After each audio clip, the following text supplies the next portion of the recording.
Hey guys, welcome back to the channel. This is a story about what if Naruto was the lost son of Madara. Before I start, please support for more amazing content, and do consider subscribing to my channel and share this video with your friends. This is written by Deathstroke431999 and link in description and support writer. Let's start the video. Thief! Thief! Get him! Get him! Yelled a fat old man who was an owner of a bake shop. He was wearing a white apron, a white chef cap with a white tank top and dark blue knickers. This yell reached ninjas present nearby as one of the Chunin with a signature Chunin vest and uniform jumped from clearing in front of a chef. Look sharp! Catch the thief quickly, he demanded as Chunin in front of him chuckled darkly. He was itching to kick the shit out of that boy because that brat pranked him when he was sleeping during his guard duty, which earned him some stinging words from Hokage and a laugh from his comrades. Now today was the day he would pay that little terror back for his activities. He quickly jumped off into the trees to chase the boy. The boy was pretty fast for his age, but since he was a Chunin the child was moving slow motion. The Chunin quickly caught up to him and grabbed him by his collar. He eyed the male child in front of him as he found a small grin on the troublemaker's face. He allowed his eyes to briefly look around his surroundings and saw he was in an wide alley, a very filthy alley, an alley that was a dead end. He knew the boy had the whole of Konoha mapped out in his head, making him wonder if this was some sort of trap. The Chunin quickly remembered who exactly he was restraining, but it was too late. In a blink of an eye the boy in front of him burst into a large plume of chakra smoke. Somehow with the smoke the boy had erupted and he was dumped with colors so random and bright it looked like he had taken a bath in a rainbow. The Chunin was angry, murderously angry. He quickly fired his flare. In less than 30 seconds the Chunin team dropped down at where he was with soft thumps. Alright, we have to catch that brat for what he did to me, ordered Chunin as he heard chuckles from his fellow Chunins. Geez, Rantaro, you look like you took a bath in a rainbow. A generic-looking Chunin pointed out and his teammates all fell down in belly-aching laughter, or at least would have if they didn't see their superior's face. Shut up Akio and help me catch that brat. This time I assure you I'm going to kick the shit out of him, Rantaro stated angrily. Chunins gave him short nods as they all joined him in his pursuit. He is running towards you Rantaro, intercept him at Sector 5. Sector 5 was a glorified way of saying the red light district, Rantaro heard through his earpiece as he marched towards Sector 5. The remaining Chunin surrounded Sector 5 while Akio lured Brat towards Sector 5. Not too long afterwards, the boy found himself besieged by nearly 20 Chunins. The place he stood in was where the Hokage had been investigating reports that some of the prostitutes in the brother were underage and under forced work. Give up boy, you're surrounded, ordered Akio as he covered the back end of the child. The boy was wearing a black fishnet shirt with a dark blue colored jacket over it with black pants, an almost knee-high shinobi boot that looked out of ordinary for a boy his age and gender. His waist was adorned with a large red-colored cloth covering his lower part of the stomach. The cloth looked very expensive, vastly contrasting the fact that the boy had been accused he had stolen something. His best features were unarguably his ocean blue eyes so deep the Chunin had to focus on his neck so as not to get lost in them, even if they were guys. His hair was waist-length, a large band covering his left eye completely. The boy being surrounded was the troublemaker, the thief. The boy was none other than Naruto. Shut up Akio. That boy is gonna pay for what he did to me, Rantaro shouted as he charged to the boy with a hard punch to his gut. The blonde in front of him dodged his punch by leaning back and guiding the sloppy blow above him. When the man was behind him he countered with a chop to the back of the head of Chunin's head. The enraged man collapsed to the ground in a pile of limp and unconscious limbs. The boy was no older than 12 years old, and he had knocked a Chunin out in front of their eyes. Because of this, all the Chunins around him got into stronger stances, to emphasize the point that they were not going to underestimate the boy. Hey guys, how are you? Unexpectedly asked the Chunin, eliciting large sweat drops to fall off their heads. Just give up kid, you can't face us all, Akio said as other Chunins prepared themselves for an attack. Looking around the blonde chuckled. Hold on guys, take it easy, I'm not here to fight, he replied and exploded into a small plume of smoke that thankfully, for them, didn't carry any paint bombs. Curse it, another clone. Okay, everyone search the area, he should be around here somewhere. I'll carry Rantaro to hospital, ordered Akio as all the Chunins blurred away to find the blonde miscreant. Damn, that kid really pulled a number on us. Makes me wonder what he would be when he gets to his prime. Konoha's fortunate to have smart kids like him, Akio mused as he ran towards the hospital. Soon every free Chunin and Jounin joined the pursuit. The boy was a mastermind at hiding and deception. Every time they confronted him, he burst in the puff of smoke anytime a ninja caught him. The actual one was taking in this whole chase with a great grin on his face. Abruptly he felt a large chakra signature coming at him. He twirled around and made to jump off the building he stood on, but it was too late. He was grabbed by the yellow flash of Leaf, Hokage of Hidden Leaf Village, and they both vanished in a sharp yellow flash. Inside the Hokage's office, a yellow flash appeared in the Hokage's office, leaving two people standing in the office. One was Naruto while the other was also a blonde-haired man with tan skin. He was wearing a white-colored cloak over his Jounin uniform. The man was gifted with cerulean blue eyes. The man was none other than Minato Namikaze, also known as the Yellow Flash of the Leaf. What is it this time, Naruto? Inquired fourth Hokage as he put hands on the desk intertwined with each other. His eyes lightly glared at the boy in front of him who just happened to be full of energy with very large chakra reserves. It's nothing serious, man. I was just giving some of my poor friends some food, Naruto replied with his left hand scratched back of his mind. A nervous smile appeared on his face as he gazed into the eyes of the fourth Hokage. The fourth knew the male child in front of him was not normal, even by ninja standards. He stalled an entire ninja force for over an hour. He was going to scold him, but noticing the warm smile Naruto had plastered on his face, he decided against it. The fourth sighed and tossed the scroll towards the younger blonde. The boy caught the scroll with a confused look on his face. What's this for, buddy? Asked blonde. The fourth had enough of him. His anger had gotten the better of him. Don't call me buddy. I am freaking Hokage of this village. Show me some respect, boy, yelled fourth, a throbbing tick mark on his forehead. Naruto chuckled. I am so sorry, Lord Fourth, the Yellow Flash of Leaf Village, teased the boy, giving the man another thick tick mark on his forehead. By the way, what's in the scroll? He wondered again. Reasoning with this kid is useless. Better get it over with, wondered fourth. This is your punishment for stealing those bakery products. You will finish these D-rank missions this 1 week before your team placements. If you don't, then you will have to remain in the academy for another year, stated Minato with a smirk. He was hoping resistance from blonde, but that was thrown out of the window with the next words the boy said. Cool, I got a chance to perform missionary work before graduation. I would have stolen earlier if I recognized that you would give me missions earlier, said blonde with adrenaline coursing through his body. He was ready for missions, even if they were troublesome D ranks. Today he would perform his first mission. This kid, he's just like Kushina.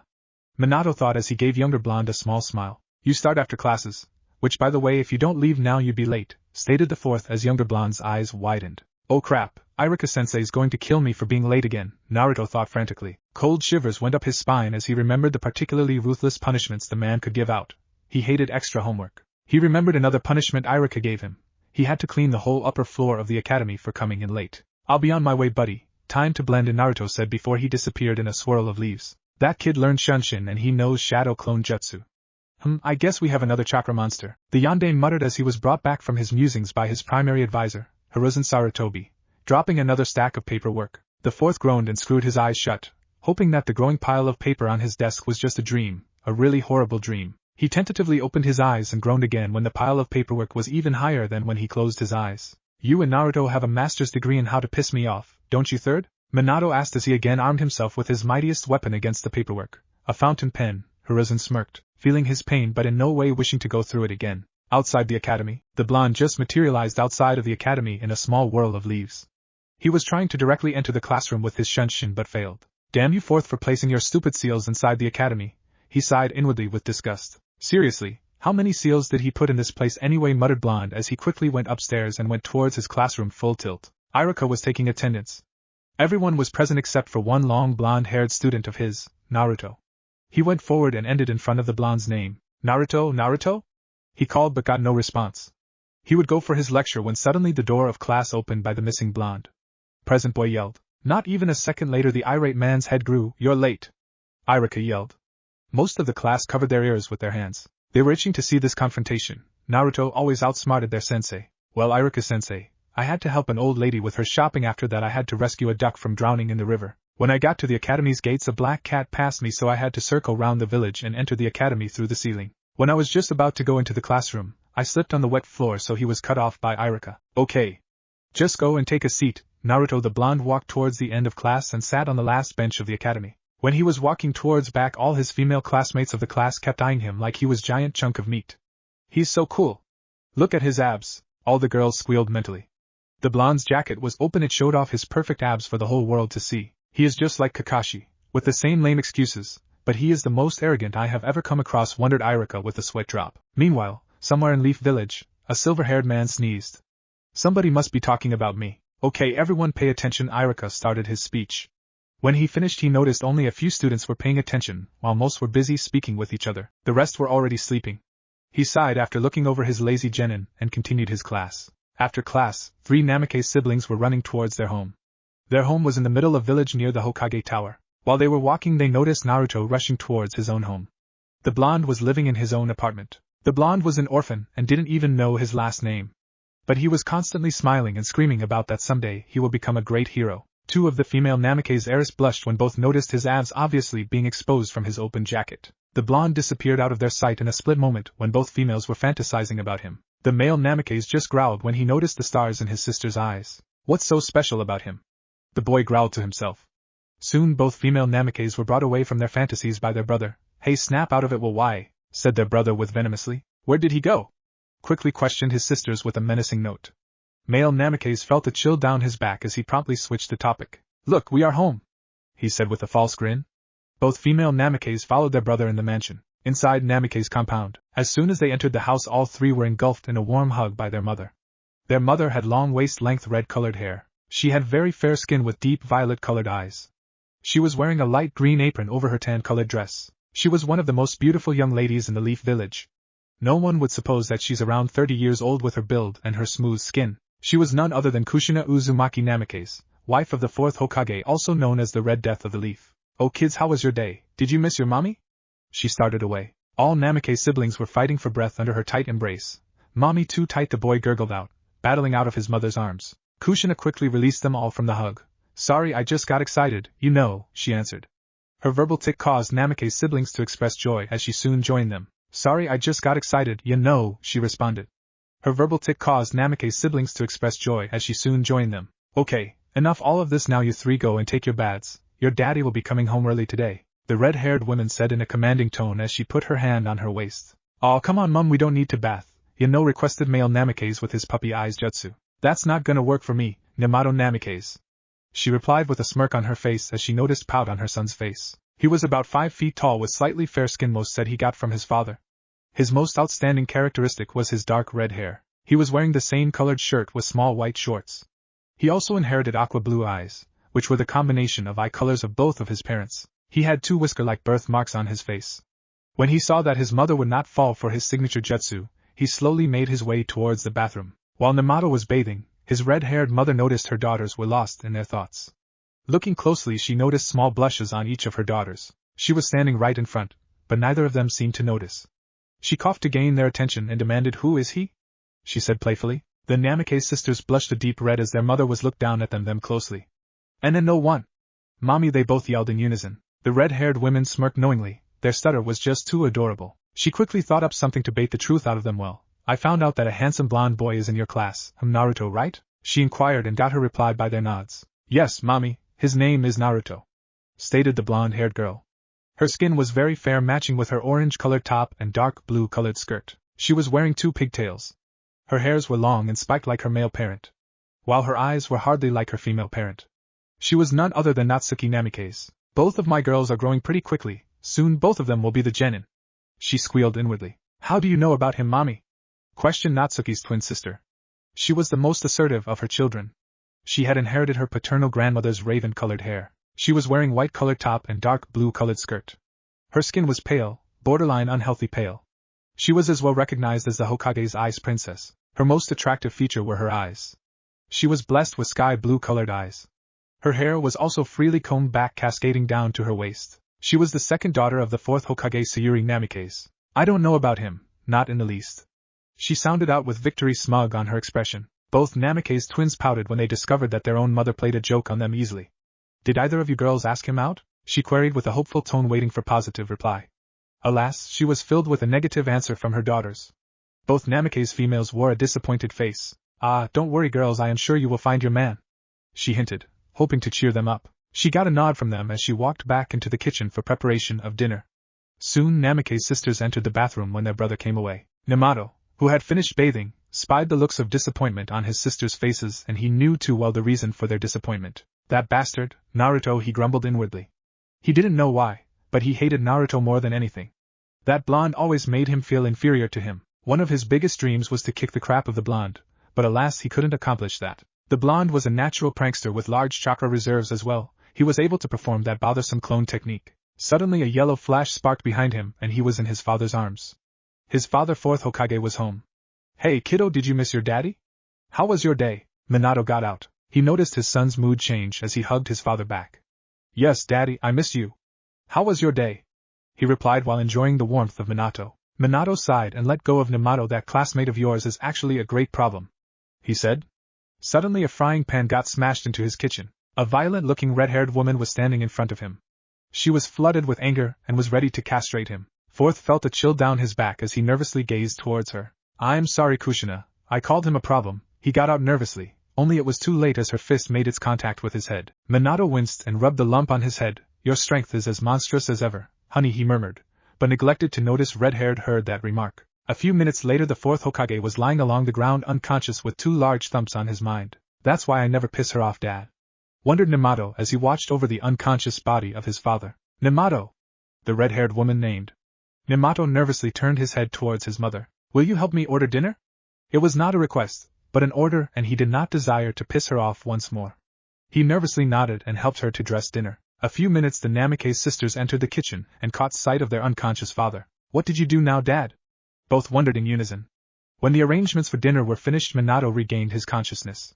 He nervously sat in the head of the table. The Kushina was still wild about him, which she demonstrated by sitting along the opposite side of him, while his daughters filled positions to his left and right. Nemato had been already halfway through his meal.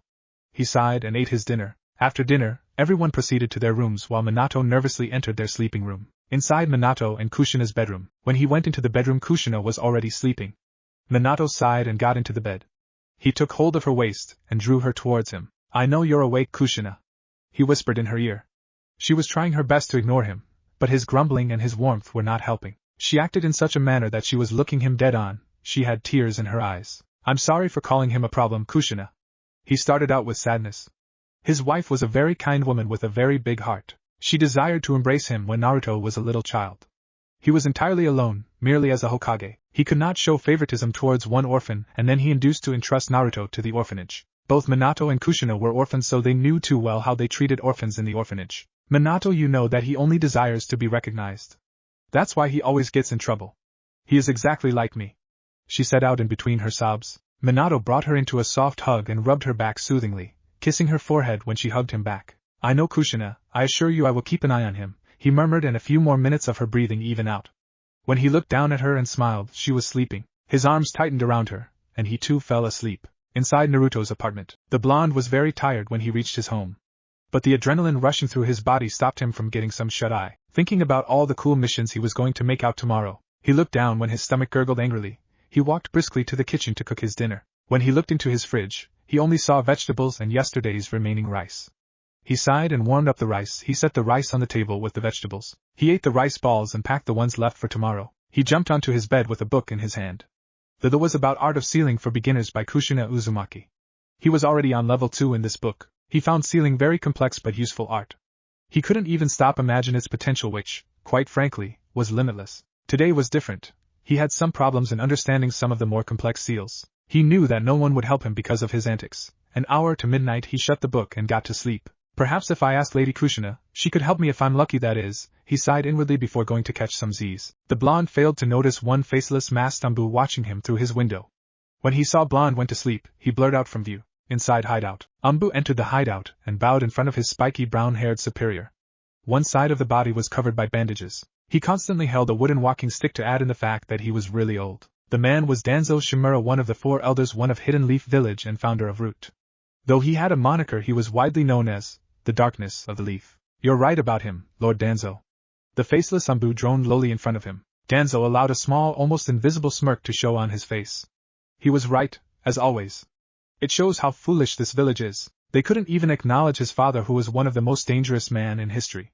Danzo spat. Keep an eye on him. I want to know if he receives his father's bloodline, ordered Danzo as the Root Ambu in front of him merged back with the darkness behind him. Soon I will receive another pair of powerful eyes if I am correct about his birth father, said Danzo quietly, this time allowed his inner feeling to manifest on his face. His subordinates weren't around to see. A demented grin spread on his face. Powerful eyes or not, he knew too well that the blonde was going to be a force to be reckoned with in his future, and he had every intention to recruit him into Root. Keep an eye on him. I want to know if he receives his father's bloodline, ordered Danzo as Ambu in front of him disappeared into the darkness behind. Shortly I will receive another duo of powerful eyes, if I am correct about his biological father, said Danzo inwardly with a sick grin on his tight face. Powerful eyes or not, he knew too well that the blonde was going to be a force to be reckoned with in the future, and he had every intention to recruit him in Root. Next day, like every other day, our blonde-haired hero went through his morning workout. He has doing it since he was 9. His determination showed results with the way his body had noticeable muscles. His morning exercise consisted of 10 laps round the whole village. After that he would power through push-ups and sit-ups. He was so used to it now that he breezed through the exercises easily. After going through what most would call madness, he ran back home. He sighed as streets were empty, only some paper boys were around for delivering newspapers. It was still early in the morning. Pausing to look at the sun's position, 6:30 a.m., he sighed again and continued his cool trek back home. When arrived, he veered straight for the bathroom to take his bath, brush, and simply to look presentable. Meanwhile, in Namikaze's compound, the fourth Hokage was in a bed with his wife. At least that's what he thought. When he opened his eyes, he saw that he was alone. He sighed and lazily got up from the bed and walked towards the bathroom with sleep still flirting with his mind. He brushed and performed his morning rituals. Sometime later he was ready for the day's work as Hokage. He noted that girls were already out of their bed and were helping their mom for the preparation of breakfast, but his son Namato was still in his bed. He was let down by the boy's laziness. He sighed and resolved to wake him up. When he entered Namato's room, he noticed all the clothes were lying around. Everything was a mess. In fact, his room was more like a trash fire. He ran towards his son and shook him. Namato was really enjoying his dream. He was kicking the fuzz out of Naruto. But suddenly his world started to crumble as he groggily opened his eyes. The first thing, or person, he saw was a blonde-haired man with a clean white coat. This person was none other than fourth Hokage, his father Minato Namikaze. "What is it, Dad?" He started away with a yawn. Minato was really disappointed in his son's behavior. "Grow up, young man. Do you even remember what day it is?" he questioned, hoping for an answer from his son about it. He picked his ears with his pinky finger. "What is it today, Dad? I know it's not yours or Mom's birthday. Come on, tell me," he questioned with stars in his eyes. "You are really her son, so upbeat and carefree." "But I am still proud of you," said Minato inwardly as small sincere smile formed on his face. "Well, if I'm not wrong, today is your graduation day," answered Minato with a stoic expression just to tease his son. "What? How could I forget that?" he shouted and quickly scampered out of his bed and prepared himself in a record time. He soon joined up with his father as both Namikaze's male finally reached the living room. Both males were not too long after assaulted with the smell of delicious food and quickly stepped towards the kitchen. When they came into the kitchen they noticed that Namikaze's matriarch had already made pancakes and syrup. Without wasting any moment both males attacked their respective meals with wide velocity. Namato was eating like there was no tomorrow, while other members along with Namikaze's sisters were taking their time to finish their meals. "That was delicious, Mom," got out Namato when he finished up his meal and flashed his mother a large grin.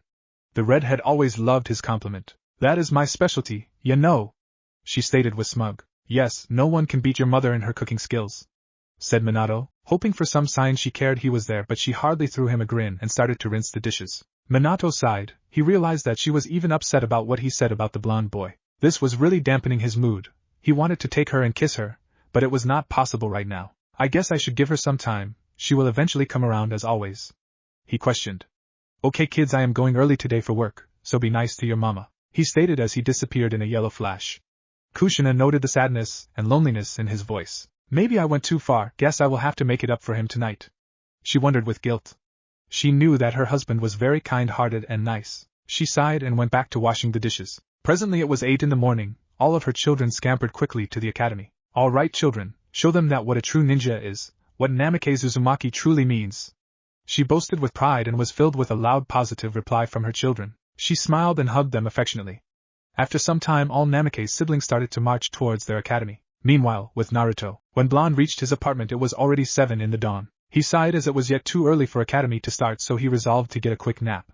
But when he opened his eyes it was already 8:20 in clock. "Not this again," he mumbled as he quickly put on his jacket and boots and left for the academy. When he was moving towards academy a delicious smell caught attention of his nose, and he picked up a familiar voice. His stomach gurgled angrily. Then instead of pursuing his route to the academy, he followed that delicious flavor.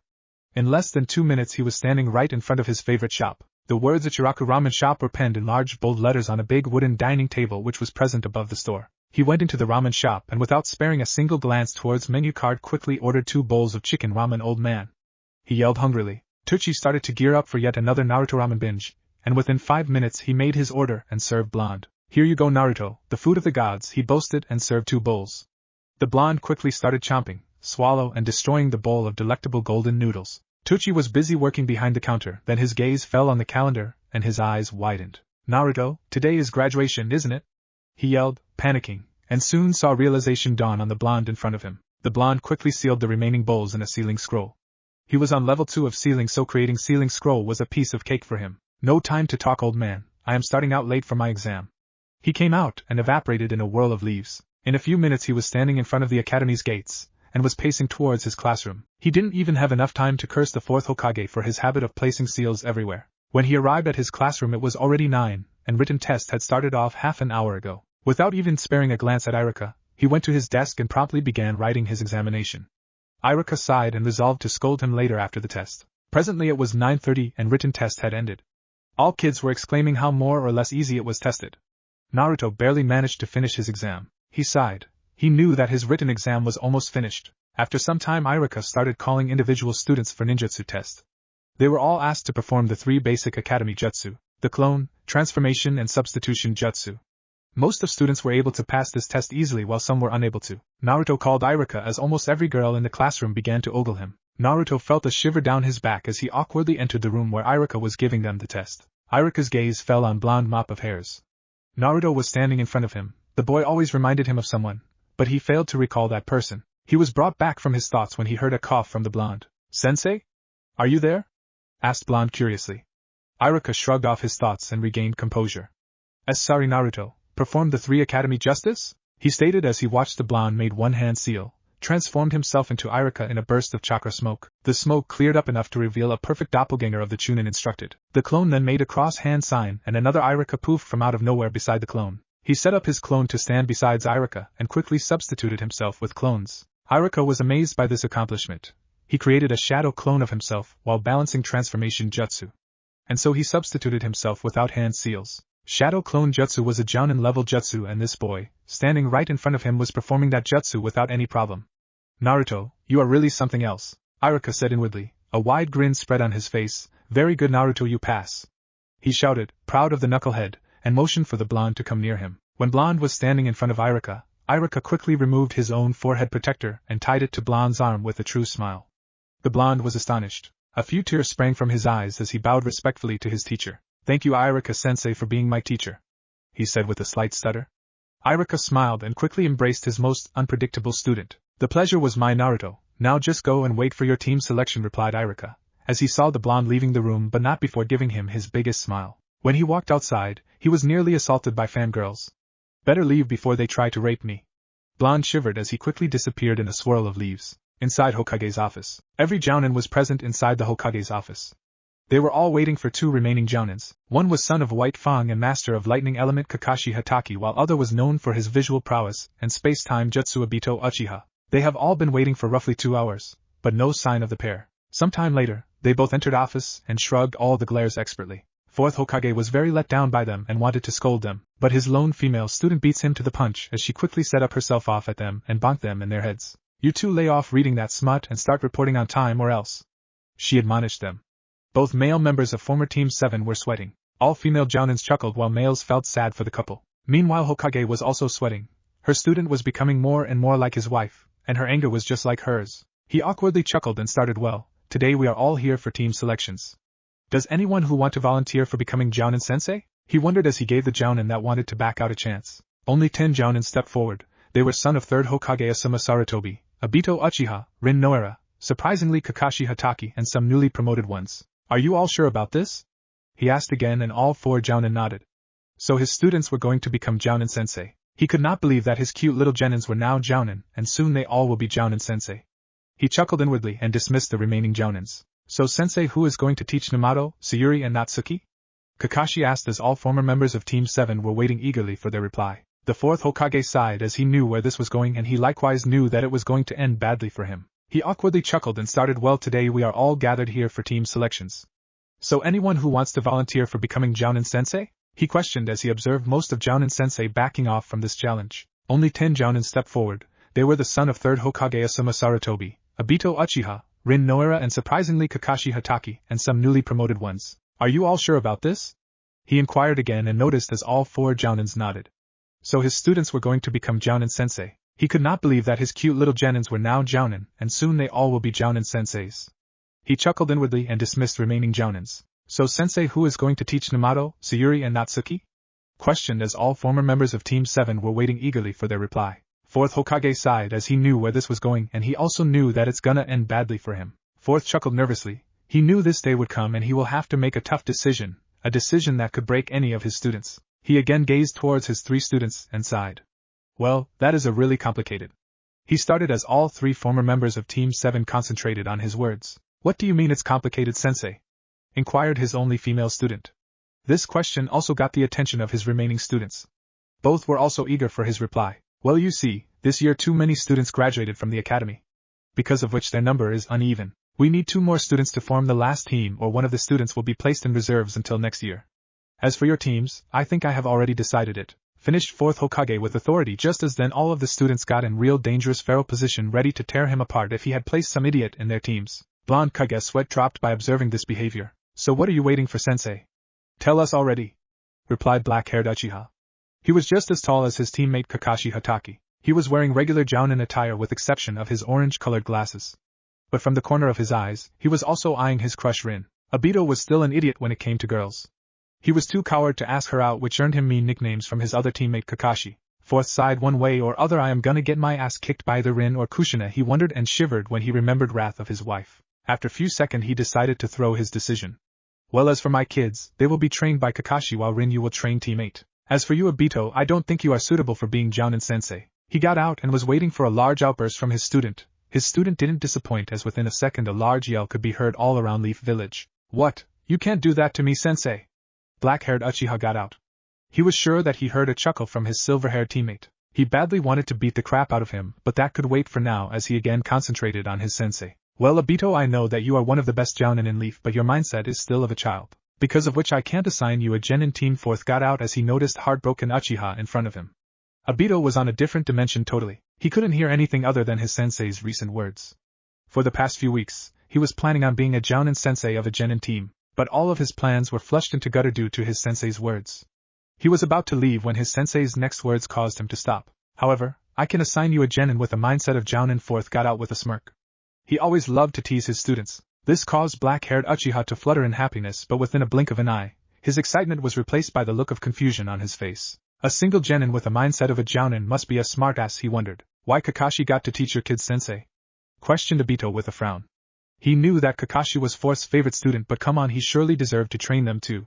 4th scratched back of the head. Well, you know that Namato, Natsuki, and Sayuri need the teamwork more than anything. They are all good individually, but they severely lack teamwork, and Kakashi here can work on their teamwork as well on their justice, while Rin is also a good choice, but her skills are more suitable for genjutsu and medical ninjutsu. My kids are either genjutsu type nor medical ninjutsu type. While you Obito could be a good teacher, but you will go easy on them because of their close bond with you, so Kakashi is my only choice. Explained 4th nervously. Also Kushina would kill me if I placed her kids on your team, because of you. Namato is asking me about that orange book you so fond of. I nearly lost my collection because of him. 4th wondered with concern. After hearing this whole explanation from his sensei, Obito finally agreed to him. Fine, who is the smartass on my team? He questions with a frown. Well, all of you will meet your teams after lunch, so go now. Pester your new team now, 4th stated with a tired expression. And Kakashi, don't be late. He was cut off as his 3 students already left his office with their signature shunshin. 4th sighed and prepared for his fight against paperwork. Inside academy, during lunchtime, every girl was looking for Naruto, but the blonde was disappeared like he was not there, to begin with. After lunch break, class again started to fill up. Soon everyone was present in class. Suddenly through the door, Irika entered the classroom. When he gazed towards his students, he could not believe that his little students were genin now, and from tomorrow they would no longer be his students anymore. Everyone will have their own jounin sensei, and they would never visit him again. These things saddened him, but he was also proud of them. He gazed towards his students again, and was greeted with excited faces. His emotions were the mixture of sadness and happiness. His eyes started to search his favorite student, and then he found him, as usual, sitting on the last bench gazing out of the window without a care in the world. Irika sighed and decided to announce next procedure. Well, congratulations again, all you passed genin exams, and the next step is that you all will be placed in a team of 3 with a jounin sensei to each team. He started and soon noticed that no one was paying attention to his words. Everyone was gossiping about team placements. Only one question was going through the minds of all girls: who is gonna be on Naruto's team? Every girl was fantasizing about being on the same team as Naruto, while boys were wondering about who is going to be on the same team as Namikaze sisters. Irika had enough of this. All right, pay attention here, he yelled with anger. Soon the room was again engulfed in a pin-drop silence. He sighed and started announcing about teams. Naruto was having the worst day of his life. He was nearly raped today, and now if Hokage placed one of his fangirls on his team, then he would be doomed. He was silently praying to God for it. Irika announced first 6 teams. Team 7 will consist of Natsuki, Sayuri, and Namato Namikaze, and your jounin sensei will be Kakashi Hatake. He stated. Both Namikaze sisters were disappointed as they would not be on the same team as Naruto, while Namato was celebrating that he was not on the same team as his nemesis. All the boys were glaring Namato because Namikaze sisters will not be teamed up with them, while all girls were celebrating that Namikaze sisters got what they deserved. Okay, silence. Team 8 will be of Hinata Hyuga, Shino Aburame, and Kiba Inuzuka. Your Jounin sensei will be Rin Noera. Team 9 is still in circulation, so Team 10 will have Ino Yamanaka, Choji Akimichi and Shikamaru Nara. Your Jounin sensei will be Asuma Saratobi, he said as he raised his eyebrow when he didn't observe the name of his favorite student. He changed the page and his eyes widened. Team 11 will consist of Naruto, and his sensei Obito Uchiha, he read inwardly. When students noticed their homeroom teacher frozen in his place, they decided to wake him up. Namato leads the charge as he threw a paper ball towards him. It landed right on Irika's face. He quickly regained his composure. Silence. Team 11 will consist of Naruto, and his sensei will be Obito Uchiha. He got out. What? Screamed all girls in unison. They were glaring Irika. If looks could kill, he would be dead by now. Quite its final decision. Wait here until your Jounin sensei picks you up, and again congratulations for passing Genin exams, and thanks to you all for cooperating with me throughout these 4 years. I am proud to call you all my students. He got out as he bowed. After 3 hours, only 7 Genins remained inside the classroom. They were Team 7, Team 8, and Team 11. Suddenly, in a whirl of leaves, 3 people entered the classroom. 2 of them were males while 1 was a female. They were former members of Team 7. Kakashi Hatake, Rin Noera, and Obito Uchiha. It appeared that female member of former Team 7 had to drag her male members. 2 males were in severe pain as their female member bonked them with chakra-enhanced punch on their head. Okay, Team 7, 8, and 11 meet us on the rooftop, said Obito with a smile as all Jounins got sucked into a void and disappeared. Remaining Genins followed them to the rooftop. On rooftop. Okay, so now you are all here, introduce yourselves, Rin said with a bright smile. She was already looking forward to being sensei of Team 8. It was one of her lifetime dreams after all. While Kakashi was eager to train his team too, but unlike them, Obito got only 1 Genin to train, but he was also very excited to train her. He was willing to teach him everything and every technique. MHHHW, what we supposed to say, slurred Hinata. Rin smiled. Don't be nervous, dear, just tell us about your name, hobbies, and dreams for future. Kakashi her will demonstrate, she answered happily. Silver-haired ninja gasped after hearing words of his teammate, and he was sure that he heard black-haired Uchiha smirk. He sighed. Well, my name is Kakashi Hatake. Things I like, I don't have any. About my hobbies, I don't have any, he got out with a smile. No sooner Kakashi finished, he was smacked hard on his head. That's not how it's supposed to done, Kakashi, Rin said dangerously. Almost everyone was sweating by her ki. Without wasting another moment, Obito started. Hello guys, I am Obito Uchiha. I like to train and create new justice. My hobby is to read my favorite book, and as for future, he looks towards Rin and blushes. He was unable to finish his sentence, as he was also smacked on his head by Rin. To become Hokage, he got out before he lost his consciousness as her fist landed on his head hard. All Genins of Team 8 were in the panic about their sensei, while remaining Genins were amazed by her brute force. Sorry guys, my name is Rin Noera. My likes are helping people in the hospital, developing new genjutsus, and my dream for future is to have a family of my own. She got out with pink cheeks, glancing towards Obito, who was lost in dreamland. Okay, you first, Hinata, Rin ordered, and positioned herself on the bench while her teammates stood up after gaining their consciousness and comforted themselves by relying on the railing. Well, my name is Hina Hinata Hyuga. I like cinnamon buns and cooking. My hobby is training and cooking. I hate POP people who cons consider themselves above the others. I also hate perverts and rapists. And my dream for future is to unity my famo ly and have my own family after Sami time. She stuttered and her cheeks turned pink with a blush as she gazed towards Naruto. Rin followed her gaze and was now looking towards the blonde. Well, young love, how cute.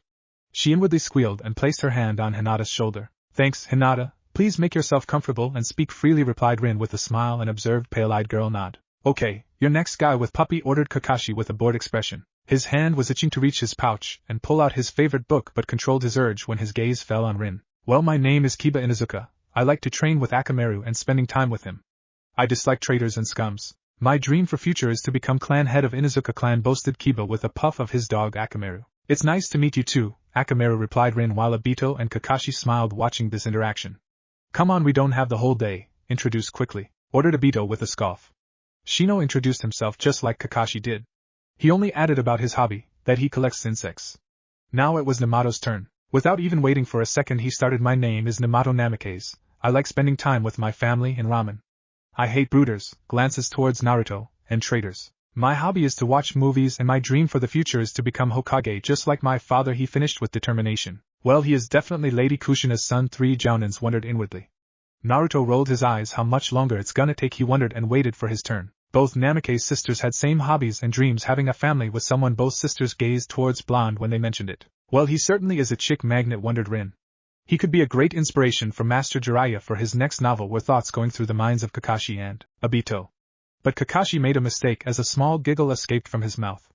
Rin heard a perverted giggle from her teammate. She was glaring daggers at him before she started to beat the crap out of him. Thank God for saving me from her wrath and giving me the strength to control my mouth, Obito said inwardly. He shivered when he observed the broken body of his teammate lying on the ground in front of him. Soon Jounin regained his composure and explained about real genin exams. Every genin was shocked, well except for that blonde one, after hearing that test in the academy was for only to select individuals who could be genin. Then they informed them about time and place of genin exam and disappeared in a void. Now all rookie genin were left on the rooftop. Shino quickly left, followed by Kiba and Hinata. Members of Team 8 were clan heirs, hence their parents wanted to discuss some clan matters with them. In case of Hinata and Kiba, about their training too, so they left. Now only Namikaze siblings and Naruto remained. Blonde got up and was about to leave when he heard some stutter. And now Naruto, would you like to join us tomorrow for dinner? Got out Sayuri. She felt sudden warmth in her heart and cheeks, because of which her cheeks turned pinkish. Her twin sister was glaring her while their brother was glaring Blonde. Naruto was confused by her question.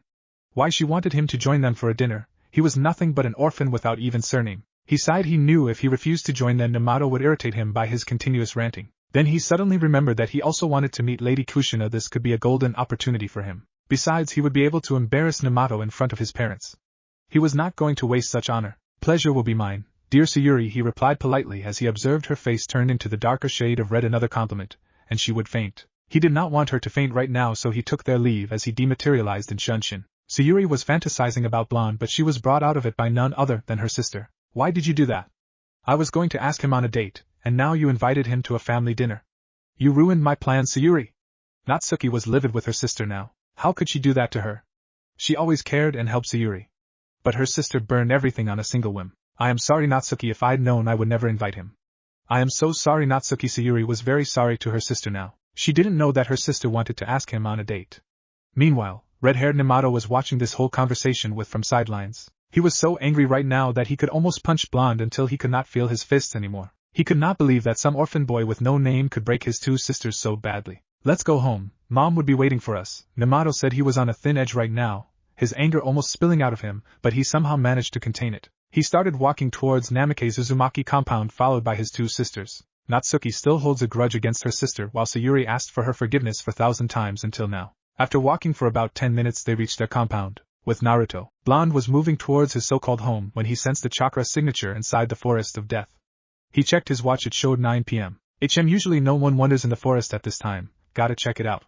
He changed his course and started moving towards forest along rooftops. Within few minutes he was jumping from one branch to another one. After a couple of minutes he caught up to the ninja. When he observed closely he noticed that it was male with white hair about 6 feet tall wearing a regular Chunin uniform. Then he remembered that ninja. He was an instructor at the academy. What was his name? Mitsuki. No, Misaki, no, it's Mizuki. He wondered and was about a few meters away from him. Because of his pranks, he could easily bypass any Umbu and Jounin without alerting them. He threw a kunai towards him. It whirled past Mizuki's ear. His eyes widened as he came to halt. When he turned towards his opponent he was expecting an Umbu or at least a Jounin-level ninja, but when he noticed that it's a genin, a chuckle escaped from his mouth. Then that chuckle converted into a laugh. Turn back, kid, and I will spare your life, he got out between his laugh. He was about to resume his journey when 3 kunai obstructed his path. Now he was annoyed by this action. He was going to spare kid's life, but now that kid will die. Well, kid, you should have stayed at home instead of on playing a hero. Let me give you a parting gift. In real life, there are no heroes, only cowards and truly insane people, so tell me, from which category do you belong? He was expecting a verbal reply but received a physical one as boy launched 3 kunais towards him. Insane one. He got out as he unsheathed weapons from his pouch. He threw a single kunai towards him. Blonde was going to catch it, use it against him, but soon noticed a ceiling tag on it, and quickly backflipped as the area in front of him was diminished to ashes. Blonde created a cross-mark hand seals as 10 shadow clones materialized in a puff of smoke, and started to attack Chunin with their combination moves. But Chunin was good. No, he was very good. He must be if he was able to steal a scroll from Hokage's personal library. Mizuki quickly dispelled all of his clones, and went for a gut kick to the original one. His kick connected with Blonde's gut as he got the wind knocked out of him. But Chunin launched a hail of kunais towards him instantly as kunais got impaled through some of his body. Blonde was pinned on the tree. Well, look at you. What do we have here? A blonde brat who never got chance to enjoy his youth.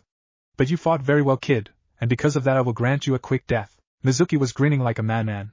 He always wanted to try out his demon shuriken on someone.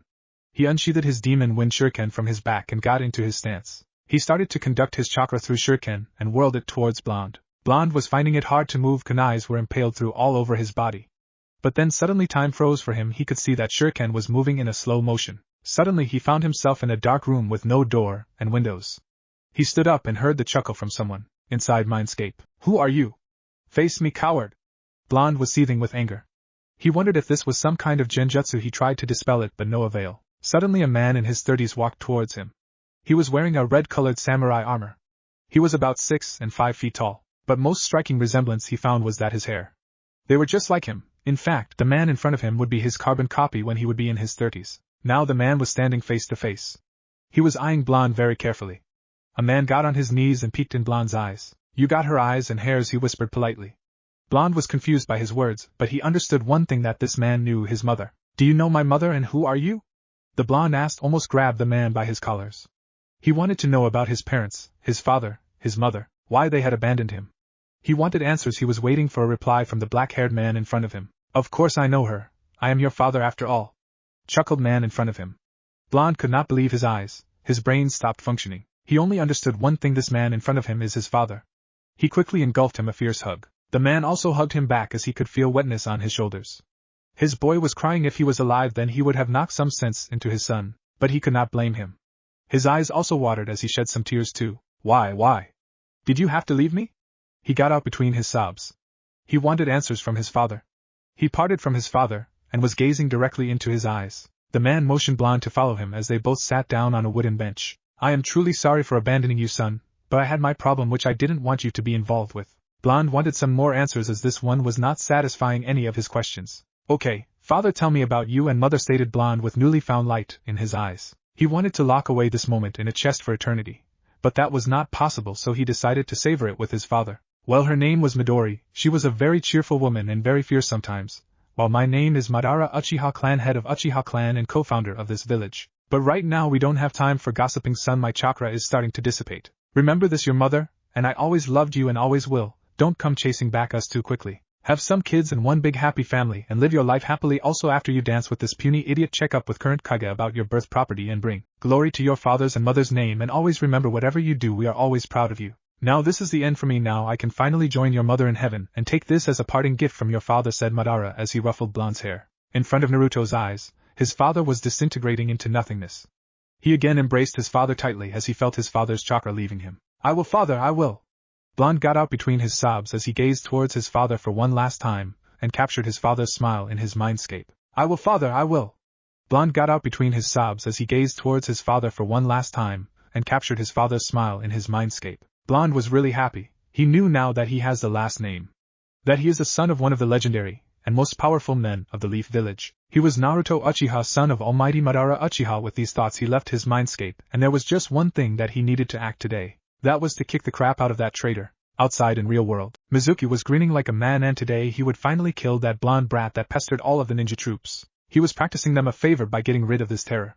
He was expecting his demon shuriken to cut the blonde in half. Only he was blown aside by what occurred next. Abruptly he felt a chakra spike from Blonde, and what he saw next caused his eyes to widen. Demon shuriken pierced Blonde and sliced him into two voices, but that was not it. The Blonde was walking towards him. The Blonde was dragging his upper torso with his arms towards him, while his lower half just marched towards him. What are you? Stay freaking away from me!" he brought out with Blanche's face. His legs turned to lost all of their potency. His heart was rushing 1,000 knots per hr. His optics almost glued to the Blonde as he acted towards him. He was discovering it very hard to take a breather, and then his body finally gave up as he fell unconscious on the dry ground. The Blonde was actually let down by this. He was desiring for some combat. He sighed and dropped his genjutsu. When he dropped his genjutsu, everything went to normal. The Blonde was fine as he replaced himself with a log at last moment. Demon shuriken was embedded in the log. The Blonde slowly adjusted his vision. He observed his surroundings as it appeared red to him. Then that's what father meant by a new gift. His bloodline, he marveled. He cut off chakra flow to his eyes and noted that his vision became normal. He moved towards Mizuki and tied him.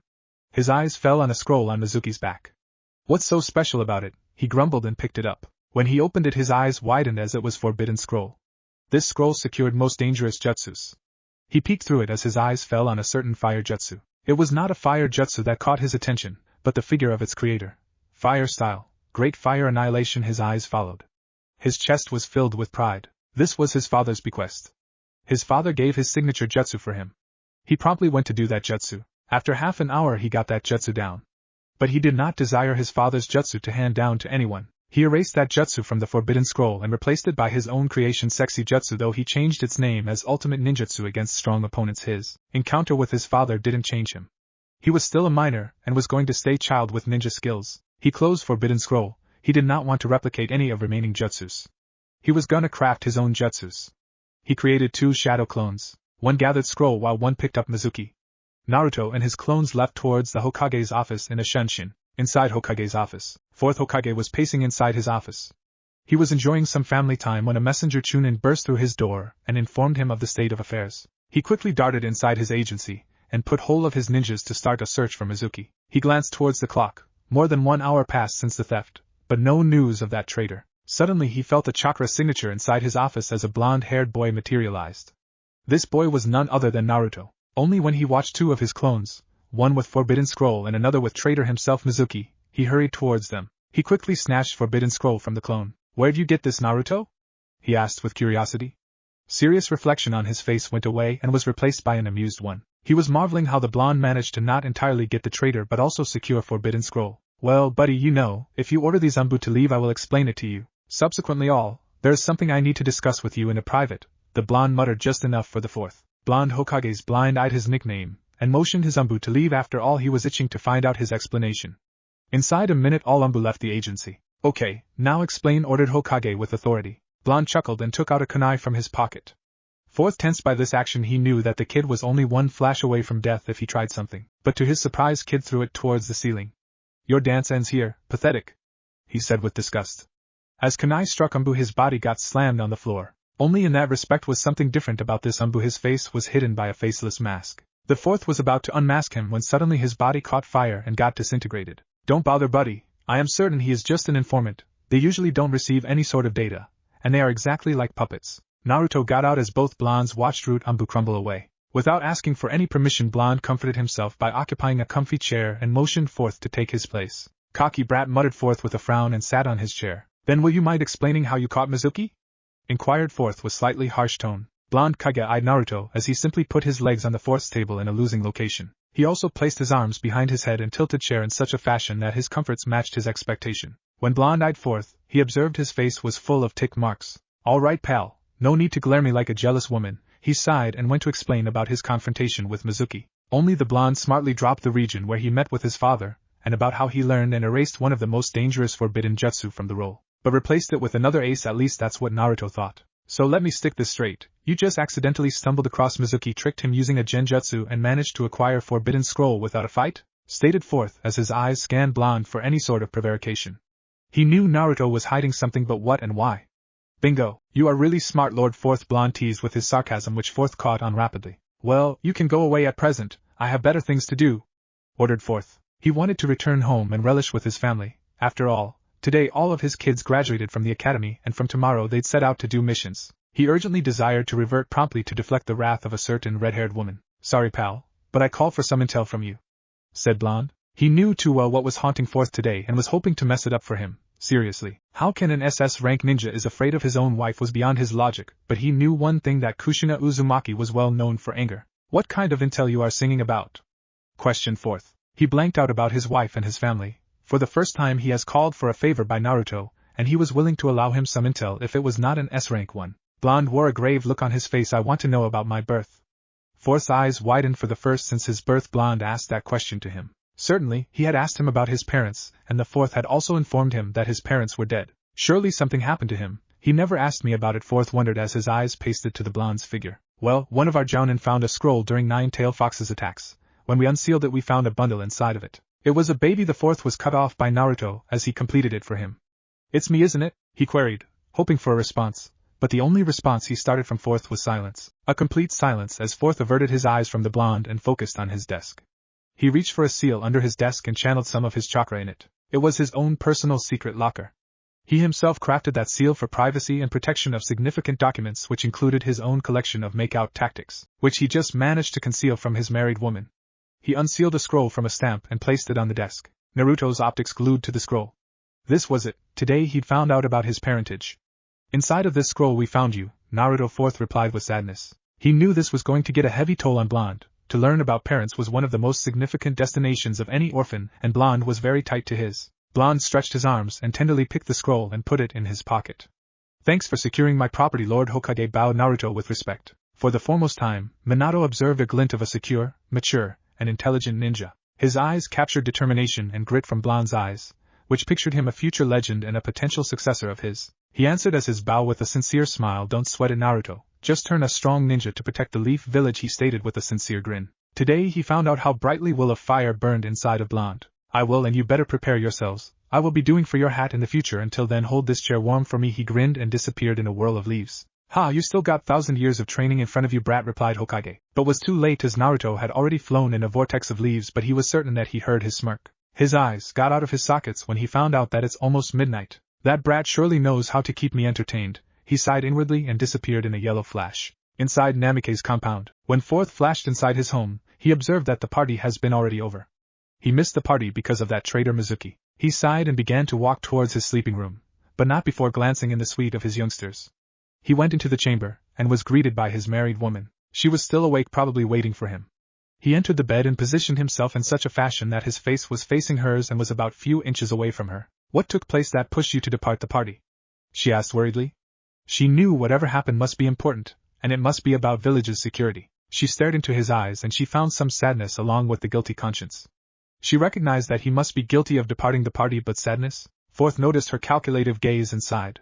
He enfolded his arms around her waist and laid his head on her shoulder. His warm breaths caused red-haired women to put out some moans. He laughed softly and went to explain about scroll incident. He also explained about Naruto's request and his scroll. This saddened red-haired woman. Minato, how was he? Did he take it well? She blasted him with her question. Fourth Chuck, this was his wife, always softy and kind. That's why he hooked up with and grown to love this woman. Considerably, he accepted it like a true ninja, and for further questions, you could call for him yourself, dear, he muttered. The dark was going to take a toll on him. His eyes were half shut. Very well, honey. I will ask him tomorrow on dinner, she replied with slight anger. Blonde Kage's eyes widened after hearing these words. I will ask him tomorrow for dinner, this sentence repeated in his mind. What? Who invited him to a dinner? He was livid now. Tolerating Blonde in his office was another thing, and at dinner was another. He wanted answers from his married woman. He seized her by her shoulders, staring into her psyche. Well, your ice princess invited him on a dinner. I was thinking about inviting him, but she made it easy for me, she got out with a smile as she observed nervous look on Minato's face. The fourth Hokage learned that arguing with his wife about that topic will be useless at present, as he shut his eyes firmly and tried to catch some z's. Kushina giggled when she discovered her husband. Seriously, he looks so cute when he is angry, she wondered, and pecked him on lips and placed herself in his workforce. Inside Naruto's apartment, Naruto got to his apartment. His workforce was hired by his favorite Ichiraku ramen. He knew today he'd definitely be in no shape to prepare his dinner, and then he brought his dinner from Ichiraku. He thought that he should eat first before unsealing contents of the roll. He ate up his dinner within 5 minutes. He was simply getting into his pants as he set his jacket on a wooden stick and placed scroll on a board. This was it. Today he would find out about his parentage. When he unsealed the scroll, he only found a blanket inside of it, nothing else. His anger reached the breaking tip. A worthless blanket that's only his possession. This anger caused him to unconsciously activate his bloodline. Directly he watched more or less kind of letters on the mantel. He found out that his father built it so that no one could get out about it except for him. He put the blanket on the table and commenced reading the missive. Ichiwai Naruto, if you are reading this, then I failed to protect you and would be probably dead in a fight against my rival Hashirama Senju. I don't recognize how much time has expired since then, but I desire you to recognize that your mother and I loved you from the bottom of our hearts. She was a very kind person. Simply because of a wretched man like me, she went. One of the ninjas from Senju clan attacked her and killed her after your birth. I want to tell you I am sorry for giving out to protect your mother.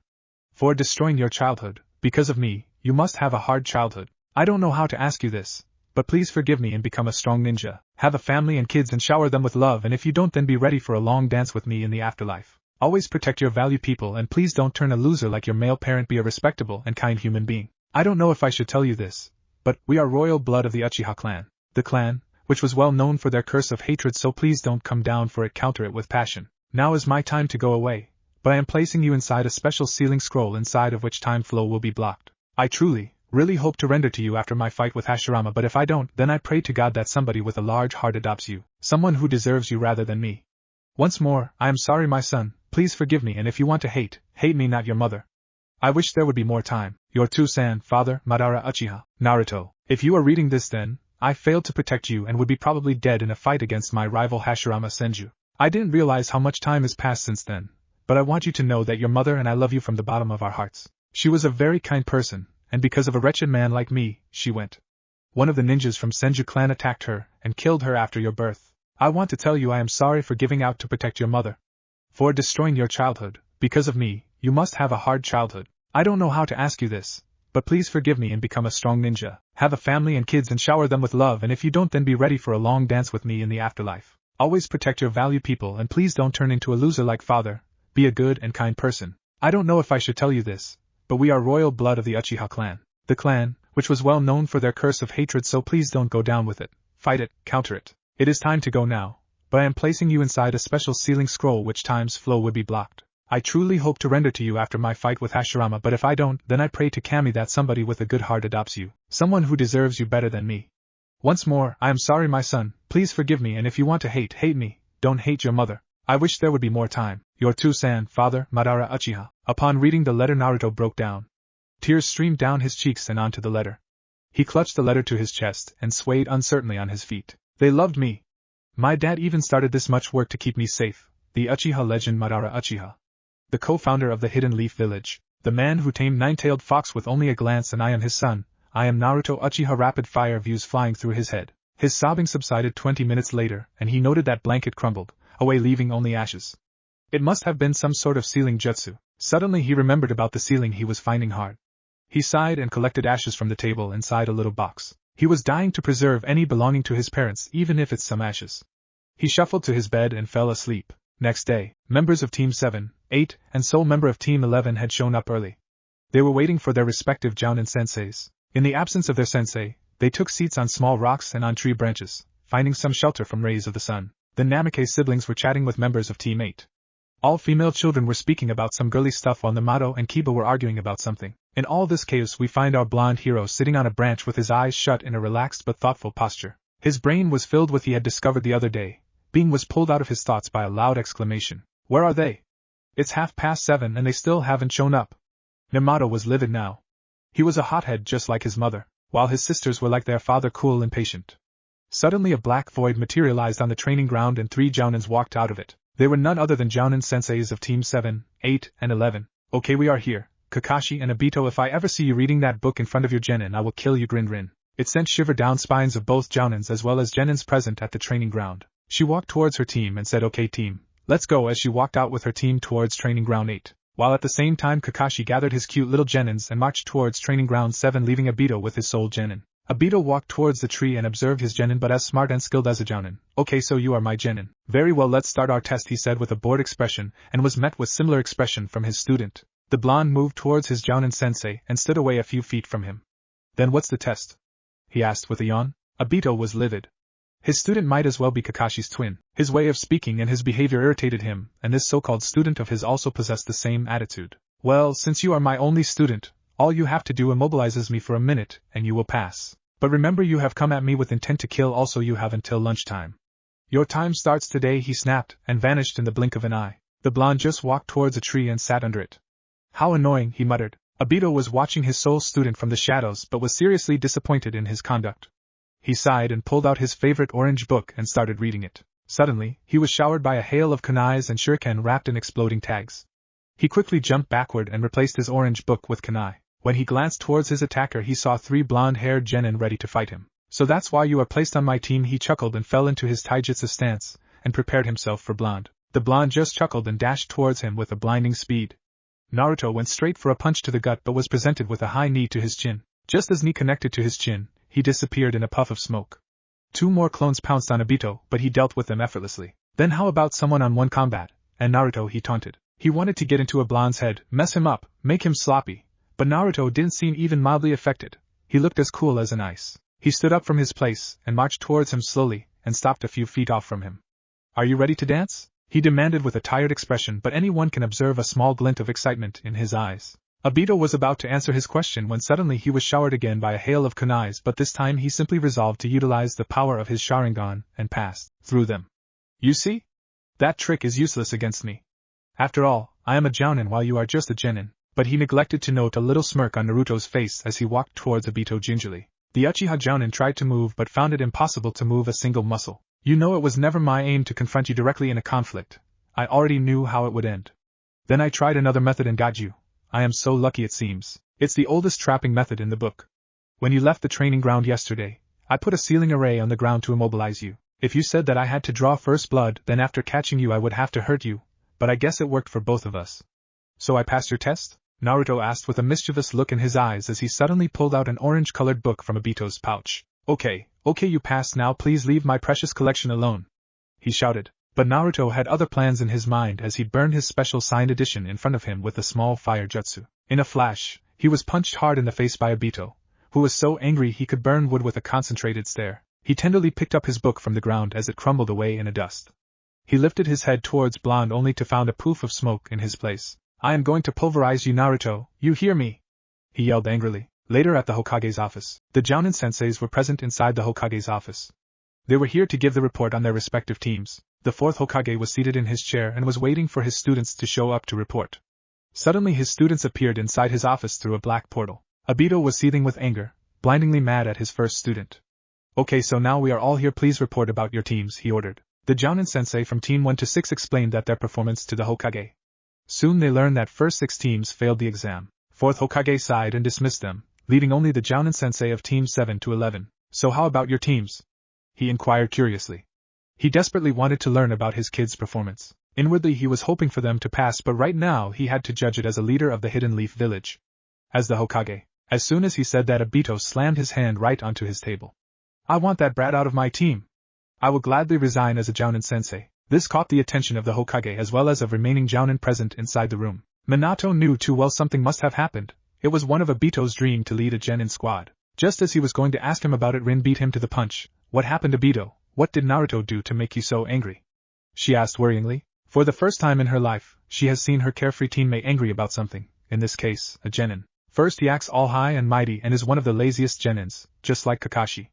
In fact, he is like a Kakashi's twin, same attitude, and everything. Plus he burned my precious collection of sign make-out tactics, he spat. As soon as these words left his mouth, a large fist bumped him. That why you want him out of your team? If you ever said that again, Obito, I will kill you, and make no mistake, you are Naruto's Jounin sensei, and you will teach him, she grit out, with killer intent lacing each of her words. Her ki was so strong it sent a shiver down the spines of the remaining people in the office. Oh, poor Obito, mentally murmured the remaining male ninjas present in the room. Oh, she is just like Kushina when she found about my own collection. Scary, said Fourth inwardly and shivered.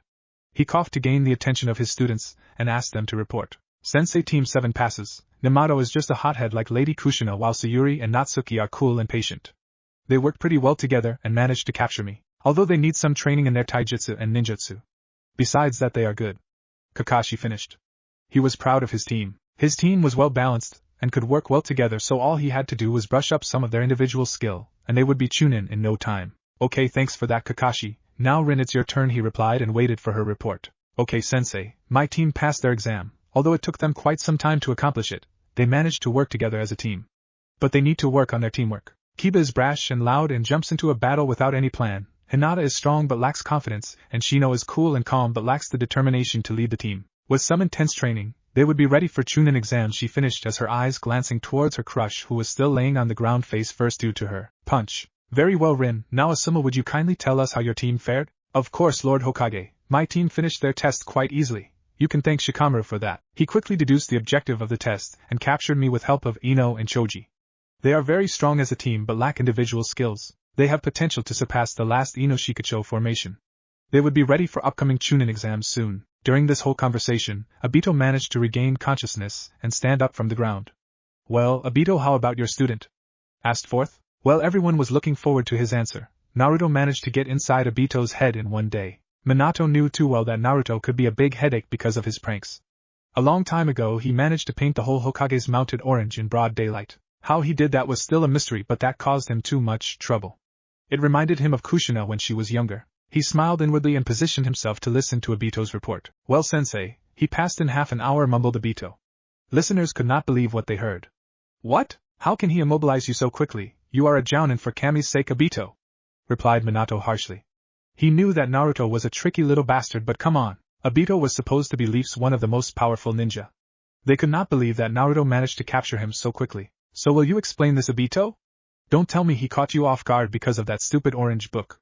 She asked murderously. Obito was sweating now. He always wondered how she could read him that easily, and now he was going to face the consequences. Hi, he mumbled, which was just enough for them to hear. All male members except Obito slapped their foreheads, but Obito felt monstrous ki directed at him. As he glanced towards his crush, he was met with a glare akin to Medusa's. If looks could kill, Obito would be dead by now. He quickly vanished into a black void to avoid the beatdown from Rin. She dashed towards him, hoping to punch him to the next village, but fortunately for Obito, and unfortunately for the Hokage, her fist met the walls of office as she burst through the front door. Obito, come back here and face me like a man. She yelled and quickly went after him. Asuma, Kakashi, and Minato sighed. So sensei, should I send workers today or tomorrow to fix that hole? Inquired Kakashi stoically. Not today, Kakashi. I still have to go through that dinner with my family, and guess what? My ice princess asked Naruto to come for dinner. Wish me luck, Kakashi. He got out and disappeared in a yellow flash. I hope you come out of the dinner unharmed, sensei, replied Kakashi. He too left the office and went towards his home. He knew too well that from tomorrow everything going to change. He wanted to get as much rest as possible for tomorrow. With Naruto. I can't believe that Obito, my sensei, is an Uchiha like me. I mean, come on, he is so adolescent. You will pay for that, fourth Hokage. Just wait. He chuckled and entered his alleged home. He generally felt pitiful that he could never have a family. A family that would love him, worry for him. He sighed and shrugged his musings. His gaze shifted towards an old-fashioned clock arranged on the desk. It showed 6:30 p.m. in it. Better get ready for the dinner with Namikaze's family. What a bother. However, I would get an opportunity to chat with Lady Kushina. He sighed and went to prepare himself for dinner. Inside Namikaze's compound. Today air inside the Namikaze compound was obliging. All females were glad, and reason of their joy was none other than the most exceedingly terrible bad dream of Namato, and his dad, the fourth Hokage Minato, Naruto. I have never observed mother so cheerful, since our birthday. I get a kick out of the chance to see her being upbeat. However, I hate Naruto. I mean, come on. Namato's thoughts were hindered by an extensive screech by his twin sisters. Oh, I can't believe it. Naruto is going to be here for the dinner, squealed Natsuki as she was hurrying towards her room. Her hands were brimming with different clothes. She was joined by her sister Sayuri. Both of the girls rushed into changing rooms, slamming the door quickly. I hope they would be ready till the dinner, otherwise mom will detonate like a nuclear bomb. He gulped when he remembered his father's condition after her eruption. Namato, will you come here for a bit? Kushina reverberated from the kitchen, and Namato was smart enough to rush towards the kitchen in no time. When he entered the kitchen, Niagara Falls erupted from his mouth. He was about to devour the delicious food prepared by his mom, when abruptly a dark shadow covered his frame. He ceased his movement as he heard a crackling sound of bones. When he shifted his gaze towards his mother, he observed his super scary mother with a sinister smile. What do you think you are doing, Namato Namikaze? She sweetly asked and was about to bonk him. Oh crap, what do I do? What do I do? Young Namikaze was sweating when all of a sudden his gaze fell on his golden ray of hope. He observed his father Minato Namikaze moving towards kitchen. Sorry Dad. Namato quickly substituted his position with his father, and then all hell broke loose as Kushina's clenched hand connected with Minato's head, and thus our poor fourth Hokage got lost on the path of dreams. Minato! Honey, I am so sorry! She got out and captured him before his body could hit the ground. She carried his unconscious body into their bedroom and placed him on bed. She was just about to leave when Minato snatched her wrist. Don't go, Kushina-heim, we can have all the fun you want. Her face was suddenly supplanted by dull red shade of rose. Not now, honey, we have dinner with guests today. Forget about him, when we could have all the fun in here, ah? His hopes were pretty high. He wanted to avoid this dinner desperately, and he knew too well that if this fails then nothing else will work. Sorry, honey, but I have to do the arrangements for the dinner. She got out and left the room, leaving Minato inside the bedroom. I can't believe that trick failed this time. Well, it seems like I will have to attend this dinner after all. What a bother! He sighed and went to get ready for the dinner, with Naruto. I wonder what are the customs for dinner? Well, only one place to find that out. His eyes struck on the large building. The building was old and worn out. Sheesh, I think about whether that building is here from first Hokage's reign. He entered the old building and strolled towards the receptionist. Hello, how can I help you? She inquired with a large smile. Smell of cherry blossom perfume. Her clothes looks new. Gee, what's that in her fingernails? Breadcrumbs? She must be the girl of a baker. Now there are only few bakeries in Leaf Village. Masamoto's is the nearest from this place, so she must be his daughter. Hello, Mrs. Masamoto, I am looking for some books about the traditions of the Leaf Village. Would you kindly guide me? He bowed. How would know my name? I am sure that we have never met before, she stuttered. Well, I tend to carry information about all the delightful girls in the Leaf Village, he answered with an adorable grin that would easily crack anyone. She read in why you should visit Section 2, you will find all the information you want there. She replied while jabbing her fingers with each other. Damn it, how could a 12-year boy can be that smooth with ladies? You're the best, gorgeous. He remarked and left towards Section 2. How annoying! Blonde searched the whole section and selected some books for reading. How to Not Ruin Any Dinner Party. By Sano. He read inwardly and went through some pages. Never wear your napkin as a kiddie apron. Never use the table as an elbow rest. Never overreact if you spill something on yourself. Never talk with your hands while holding cutlery. Never reach over the table for the salt. Never talk with a mouthful of food. How annoying. I know this stuff already. Well, this author must really suck. He murmured and placed the book back into the shelf. He placed his hands inside of his pocket and gradually moved towards the door. So, did you find something interesting? The female receptionist chirped. He lazily turned his eyes towards the voice. Yes, yet not in the book. Something or perhaps someone else, he replied with small smirk and left the library, leaving behind the tomato-red receptionist. Inside Namikaze's compound. Gracious, Kami, it's almost time, both sisters squealed. The duo was waiting for their crush. Natsuki was in a golden yellowish kimono. It was decorated with finely cut silver covering. She nearly resembled a blessed messenger. She likewise wore her hair back, giving it chance to free seeking after winning Blonde's consideration with her looks, while at the same time her twin sister wore a dull blue shaded kimono, which was additionally embellished with dark red coating. It nearly embraced her body. Speaking of her curves, she wore an expansive ponytail which was also enlivened by red ribbon. Her pale white skin perfectly matched with her attire, while at the same time she was anxious about him. She really wanted to impress him, and this was her chance. Oh, how cute! Their red-haired mother squealed inwardly as she glanced towards them. She was extremely cheerful today. She would finally meet him, and she was going to make the most out of this meeting with Naruto. Oh, my cuties are growing up too fast. I think I have to station an Umbu to protect them from boys. No, I think I should place my spy seal on them. But the problem is Kushina will kill me if I did that, he sighed. Lately he has been sighing frequently, and he knew too well the reason. The boy Naruto. After an hour, he's late, both Namikaze males shouted. He's not gonna come. Perhaps we should begin the dinner. Namato expressed his thoughts, and within a second a fist bonked on the top of his head. Shut up, Namato. Namikaze's matriarch chirped sweetly, which sent shivers down the spines of other members. Ding dong, the chime rang, and twin sisters along with their mother surged towards the door, leaving Minato with his unconscious son. Minato soon joined them, leaving behind his son. Satsuki took the initiative and opened the door, and her heart fluttered when she noticed the person standing before her. He was wearing a white-colored yukata with dark lining. His hairs were made into a ponytail, while the white yukata was scarcely covering his entire chest, as large portion of his torso was visible, showing his perfect body. Namikaze's twin sisters along with their mother blushed. Welcome, Naruto. I am really glad you decided to join us today. Kushina greeted him. Blonde eyed her for a minute and then bowed. The pleasure is mine, Lady Kushina. Oh, and where are my manners? You all look exceptionally stunning. This caused all females to blush again. He is much smoother than Minato. It's no wonder he managed to snatch the hearts of my girls. Okay, so can we go inside? Whispered Minato and left, followed closely by his family. Entire Namikaze family along with their single guest entered the kitchen. There stood heir of Namikaze family, Namato. Greeting, Namato. Naruto called out with a small smile which adored his face. And that was all the response he got from Namato. Namato, Namikaze, you better behave, otherwise you will face the consequences later on tonight. Namikaze's matriarch sweetly cooed, which straightened up Namato up within a second as he took his seat. Naruto dear, please don't mind him, he is just— She was interrupted by said boy. None taken, Lady Kushina. Naruto, you don't have to call me Lady Kushina, I am like a mother to you. So you can call me mommy or mom, whatever else you like, understood? Kushina got out with a small beautiful smile which was responsible for a small blush that adored Naruto's face. Yes, Lady Kushina, I mean Ka-chan. He revised himself and within a fraction of a second was engulfed in a warm and adoring embrace by Kushina. Is this how it feels to be cherished? He wondered and soon returned the hug. Kushina felt wetness at her shoulder. Oh, poor boy, I know how it feels to be alone. But don't worry, from here on now I will look after you. They parted the hug and Kushina quickly got hold of Naruto's hand and forced him to sit close to her. Dinner was really good in Naruto's point of view. Wife of 4th Hokage was a hell of a good cook. Whole menu was mouth-watering. Main course was teriyaki salmon. This was an easy homemade dish cooked in soya sauce, sake, and mirin. While orange juice was also served along with it. Salad was also mouth-devouring. It's no wonder how Namato has this much energy. His mother is one hell of a chef. He wondered. So, Naruto-chan, do you mind sharing your graduation story with us? I really wanted to know how you managed to defeat Obito. Kushina asked with a curious tone. To be honest, she was looking forward to ask this question. Naruto giggled. Well, it was really easy, Ka-chan. I just used his precious book as a hostage and forced him to pass me, and then I just burned it in front of him. Really, ahaha. Attaboy, that's my son.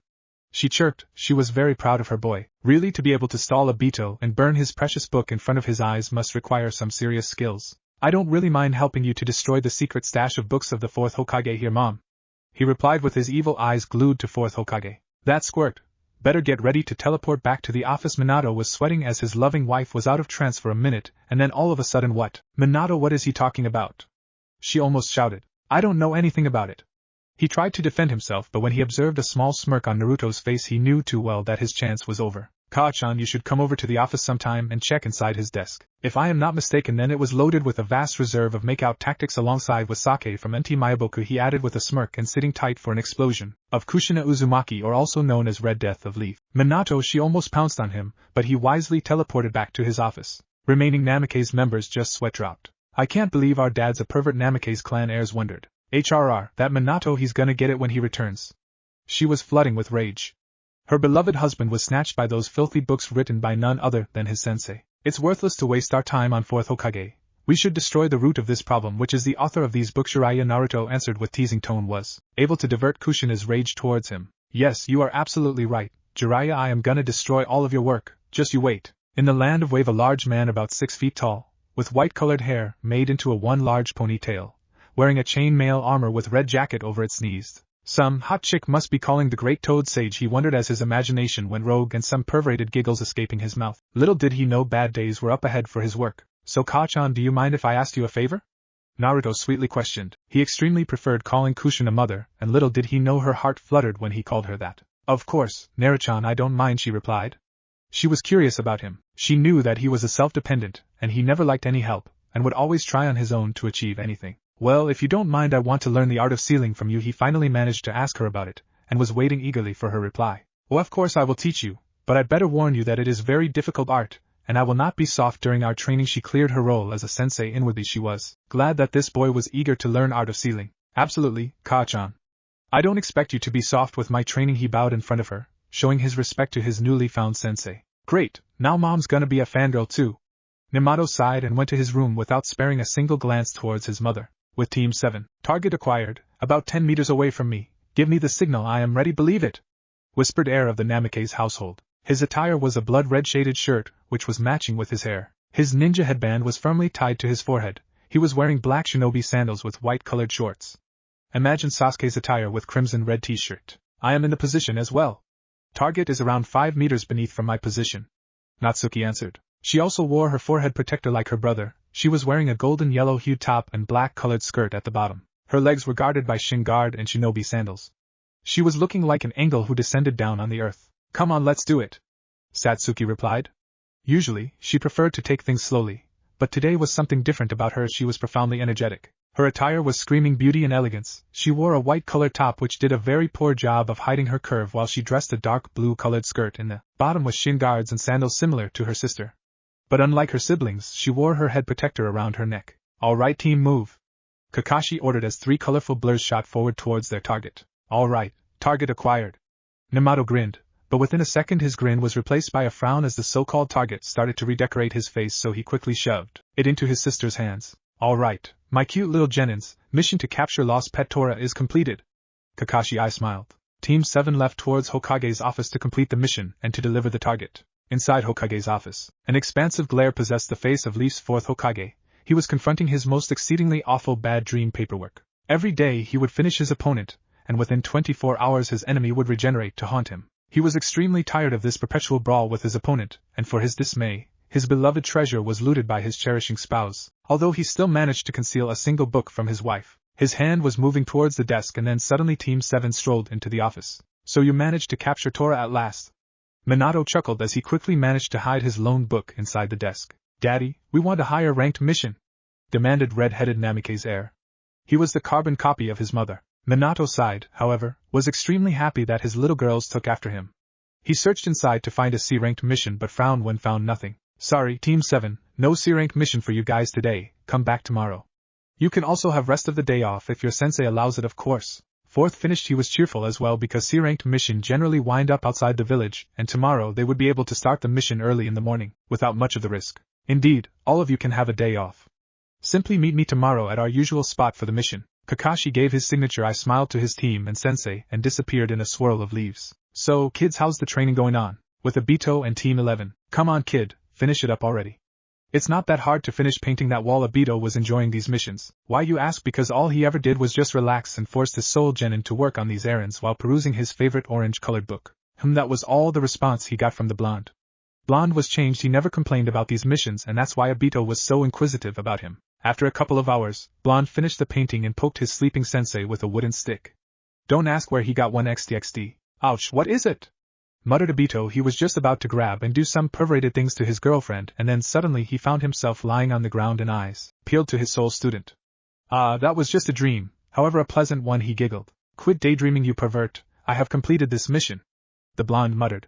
He was really annoyed by Obito's attitude. He would once in a while show him anything, not that he required his help, but some pointers will always be useful, and he was a low S-rank ninja. Will you stop calling me that? I am your sensei, show me some respect, kid. No doubt, better believe it, then first satisfy your role as a sensei and quit fantasizing about her. The blonde answered and began strolling towards Hokage Tower with Obito following behind nearly. After walking for quite a while they finally arrived at the office. When Blonde reached for the knob it suddenly opened and revealed a pissed-off Namato.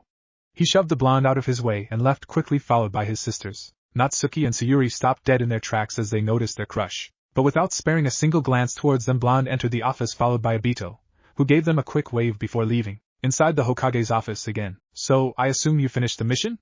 Fourth inquired. He truly was delighted by their work. After all, Team 11 was leading the race of mission completion. They had already completed over 2 dozens of it.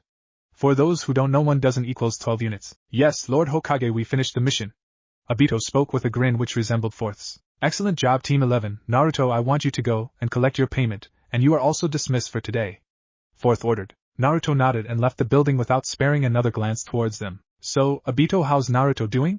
He desperately wanted to gather intel on his skills as a Hokage and furthermore as a trump card in case he tries something funny with his stash. Again. So far, I don't have the foggiest idea. He never complains about missions and doesn't even ask me to train him. I really don't know what his skills and weaknesses are. He's like an unreadable open book. He finished with a frown. Fourth sweat dropped. Unreadable open book. That's what I expect from Obito. Fourth sighed. Okay, keep a close eye on him, and inform me any new developments about him, and also push him towards C-Rank's mission, so that we could get some intel on him. Fourth advised and dismissed Obito, who left but not without showing his respect to Fourth. Tomorrow is going to be a really long day. He sighed and hauled out his favorite book for some relaxation. With Naruto, Namikaze's siblings were enjoying ramen inside the Ichiraku ramen shop. Namato, as usual, was eating like there's no tomorrow. Suddenly a customer slightly pushed him, which resulted in a large hot steaming bowl of miso ramen to spill on Natsuki, and as usual, she was livid with her stupid brother. Why the hell it's always me, Namato? She shouted as she grabbed him by his collars. Sorry, please forgive me, sister. I will help you clean it up when I finish my meal. Namato managed to get out but was soon dragged out of the shop by Natsuki. We are going home, right now. Her voice echoed along with cries of young Namikaze air. Sayuri sighed and also got up from her spot and left the shop, but not without paying for the ramen. She was wandering in the market later that night when she spotted a familiar mop of blonde hair and decided to follow him. Soon she came to know that she was walking towards the forest of death. She hesitated for a bit, and then entered the forest hoping to see her crush. However, abruptly she felt 2 chakra signatures behind her. She quickly got into her battle stance. Facing them she observed 2 ninjas. Well, look what we got here. One of the IWA ninjas grinned maniacally. Daughter of Hokage, all alone in this forest, makes me wonder what to do with her. The second one laughed as he removed hood which was covering his face. It displayed stone emblem. Well, we can take her back to the hidden stone. Such a catch will reward us highly. First one grinned and blurred towards her within a minute. Sayuri was frozen. She never faced the enemy of this caliber. She knew she was defeated right there and then. She quickly closed her eyes waiting for the hit, but it never came. When she opened her eyes, her heart fluttered. She watched Naruto, her crush, standing in front of her with a tanto which held the kunai of IWA ninjas at the bay away from them. So, some pathetic shinobi from Hidden Village tries to attack a shinobi from Hidden Leaf. Not under my watch. He was unable to finish his sentence as a large demon shuriken pierced his body in half. His body fell to the ground motionless. Sayuri was stunned, completely paralyzed. Her crush was dead. They murdered him. She was livid. She was about to attack them when suddenly a hand knocked her out cold. Why, did you kill the kid? One of the IWA ninjas addressed as they were moving towards the border. I got some sort of evil vibe from him. Also I sensed some high-level chakra signatures moving towards our location. That would keep them busy, he replied as they were leaping the tree lanes. After moving for a couple of minutes they observed the border of Fire Country. They were about to cross it. However, all of a sudden a figure materialized in front of them. They could only see its red eyes. Everything else was secured by dark shadows of night. You know how fucking rude was that?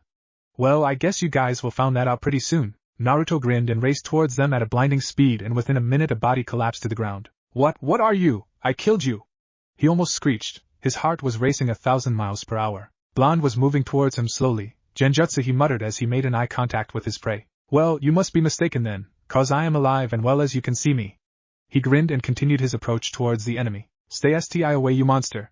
IWA ninjas was about to lose his mind, but then he mustered up his courage and went on to stab the blonde. When he felt his blade struck the blonde, he grinned maniacally. Not so tough now, HAA. But soon he found that blonde was not even sweating, so he kept on stabbing him in the gut. Do you know the definition of insanity? Insanity is doing the exact same fucking thing over and over again, expecting shit to change. And you IWA ninjas kept doing it. Now you will face the consequences. Anyone who finds this dialogue will get a cookie from me. He raised his voice and then within a second decapitated the IWA ninjas. Naruto then went on to search their bodies for some information about them. He found their ninja registration ID along with some jutsu scrolls. He quickly pocketed them and went on to destroy the evidence. He wanted to keep this fight secret and his abilities too. He always followed his father's advice that a ninja should always conceal their true strength. Now that the evidence was destroyed, he slowly approached Sayuri. She was unconscious on the ground. He proceeded and picked her up from the ground bridal style. He gazed towards her and found himself attracted towards her, and this closeness was not helping at all. He wanted to caress her face so that he could gaze into her beautiful face. When he moved a cluster of hair from her face, she suddenly felt some warm sensation and quickly opened her eyes. Her eyes gazed into the cerulean blue one, while Blonde's gazed into her violet blue one. Both seemed to lost in each other's eyes, and then realization hit Sayuri, as she remembered the previous incident, and without sparing a moment she quickly lip-locked him. Naruto was surprised by her reaction at first, but then started to return her kiss. Soon this kiss turned into a passionate one. Sayuri after a couple of minutes realized that she was kissing her crush, and this feeling caused her to faint. How cute! My ice princess just fainted. Naruto chuckled and left towards the Leaf Village, conveying Sayuri bridal style. I am really fortunate that I learned the art of sealing from Lady Kushina, otherwise I would be dead right now. He wondered as he recalled the earlier incident. Flashback. It was a week since Blonde started his training with Lady Kushina, and the training meant visiting her when Blonde got stuck, as she was very busy, but she would supervise him and would always guide him the right direction. His determination and dedication paid off as he was able to create his first original seal, which he called Chakra Containment Seal. It was nothing short of a miracle. When he showed it to Kushina, she was thrilled and awed. Thrilled in light of the fact that her student was doing so well in this art, and awed that he could come up with such an extraordinary seal. So from that day forward, Blonde used his special seal on his clones to make them last longer. After completing a couple of D-rank missions, he learned that these types of missions were not worthy of his time, so he started to send his clones to complete those stupid D-ranked missions while he perfected his ninja arts. Today was no different, as their mission was to paint the wall, and he knew too well that as usual, his lazy sensei would do nothing more than laying on the ground and reading the stupid smut book, so he purposefully sent his clone to finish the mission. After finishing the mission and collecting the payment, his clone was moving towards the hideout where his boss was training. But then he sensed 3 chakra signatures nearby. So he decided to check it. When he reached there, his eyes glued to the IWA ninjas, and without any hesitation, he jumped right in front of Sayuri and saved her. But one of the stone ninjas managed to dispel him. This alerted the Blonde as he surged towards the spot hoping to save Sayuri, and he was really glad he did. End of flashback. 2 figures dropped down from trees when Blonde left the clearing. Their face was covered by blank black-colored masks. One of them moved and collected the ashes of the enemy, while other just contacted the commander. Commander, just as we thought, 2 IWA ninjas were able to infiltrate the village. What happened to them? Do you kill them or left them alive? Commander questioned. He desperately wanted to decimate that village. During Third Shinobi War he had lost his family to them, and now they were making move on the Leaf again. He wanted to demonstrate them that Leaf is not going to tolerate them anymore, and this was his opportunity to send them a strong message. No, Commander, one of our genin managed to kill them and left with daughter of the 4th Hokage, who IWA ninjas captured, he replied through his earpiece. Meanwhile, other root shinobi finished collecting the ashes of enemies. Okay, bring back any accessible evidence ASAP. I want to know about our enemy. Yes, Commander. Root agent answered and disappeared along with his partner. Lord Danzo, Naruto killed 2 IWA ninjas, Commander informed his superior. He was standing in front of Lord Danzo waiting for orders. Excellent, I knew that kid has what it takes to protect this village. Send some of our men to fetch him here. I want to talk to him about some matter. Danzo ordered and dismissed the commander, who left in a swirl of leaves. Finally, found someone who has the courage to do what it takes to make things right. He grinned and went back to his work. Inside Hokage's office, as usual, Minato was present inside his office finishing up his paperwork. He really wanted to finish it up quickly and go home, but Lady Luck was not on his side, probably due to his perverted habits. He was about to leave when suddenly someone knocked on the door, and without waiting for his permission a figure entered the office. And this figure was none other than his most exceedingly terrible bad dream, Naruto. He was about to lecture him about some manner, but when his eyes fell on Sayuri, his heartbeat almost stopped, and he lunged onto the boy and snatched his daughter from his hands. What's the meaning of this?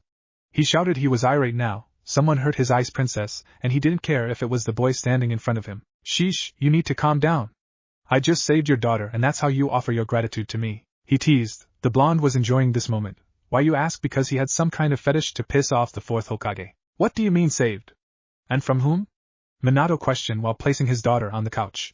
He also gestured Umbu to fetch a medic. Within few minutes Umbu returned with a medic. Medic performed some tests on her. She is out of the risk, there is nothing to worry about it, Lord Hokage. Medic informed and left the office by Hokage's order. I am still waiting for your answer, Naruto.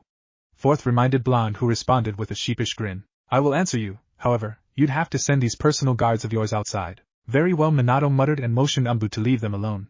So tell me now, what happened? He inquired as he settled himself on his seat, and Naruto, without asking for any permission, also comforted himself by settling himself on one of the chairs in front of him and placing his legs on top of the table, leaning backward. Minato's eye twitched. Reasoning with him is futile.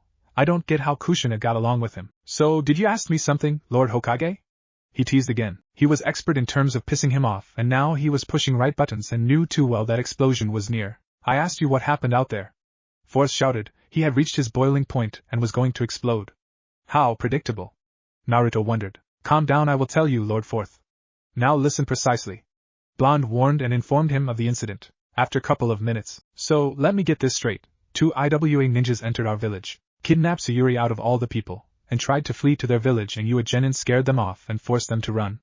Minato was certain something was fishy. There was no way that a genin could scare off a couple of chunins from the stone village. He needed to get down to the base of this incident. He knew too well that Naruto was concealing something, but he could not call him a liar. He lacked witnesses and proofs. Bingo, you really are smart, aren't you? Lord Fourth. And there comes the insult. What's the problem with him? Fourth sighed. He had been sighing a lot lately, and the reason was none other than the person sitting in front of him. All right, you can leave. Come back tomorrow with your sensei for the mission, Minato ordered, and observed the blonde as he left with a shunshin. That was new, an elemental shunshin. I need to discuss about that with Obito. His thoughts were cut off when his eyes fall onto the clock. He quickly disappeared with his daughter in a yellow flash and left for home. With Sayuri. Sayuri was on a cloud 9 when she came to know that everything that happened yesterday was real. She was overjoyed. She could not believe that she kissed Naruto, and he kissed her back. She felt like she was the luckiest girl in the world. She was barely able to keep all of this to herself. She did not want to crush her sister's hopes. Sayuri, what's up that glow and smile? Namikaze matriarch questioned. She knew that smile too well. It resembled to that of her when she finally expressed her feelings. Minato. Yeah, and look, you didn't even touch your breakfast. Natsuki got out while eating. She was also curious about her sister's behavior. You all white sap with that. Namato managed to get out while eating a mouthful of food. Namato, don't talk while eating. Behave like Naruto. If you behave about 1% like him, I'd be really happy. Kushina scolded. She really wanted a son like Naruto. A son who would bring honor and glory to the family, who would respect their elders and who would behave like a gentleman, and she knew that she was expecting too much from her son, but come on, he could behave little like him. Namato finished chewing and gulped his food. Not you too, Mom. I am nothing like him. He finished and stormed out of the house. Fourth Hokage sighed after watching this whole interaction with his family. The atmosphere inside the Namikaze household had changed drastically after the visit of Naruto. Kushina started to behave differently along with girls. Kushina and Namato would always bicker while girls would always daydream. Overall, he could really say that his family was messed up. Honey, I will be leaving now. Minato informed his loving wife, left with his signature yellow flash. With Namato, he was livid now. He was compared to Naruto again by his mother.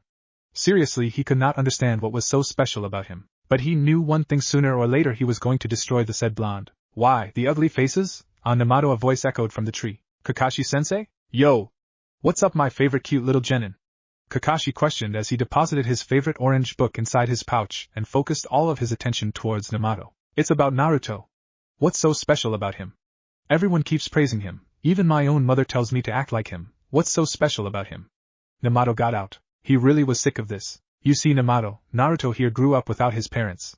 Unlike you or any other child, he did not even get a chance to meet his family once. Still, he turned up like this. I've been observing him since he was the kid, and I have never seen him cry or requesting for anything to anyone. Since the beginning of his life, he learned the harsh truth about this world, which is you have to endure what fate throws at you, and you know what shinobi means. Kakashi was clarifying, however, was cut off all of a sudden by none other than Namato. The shinobi are those who endure. Exactly, that's why everyone respects him as a shinobi and as a person.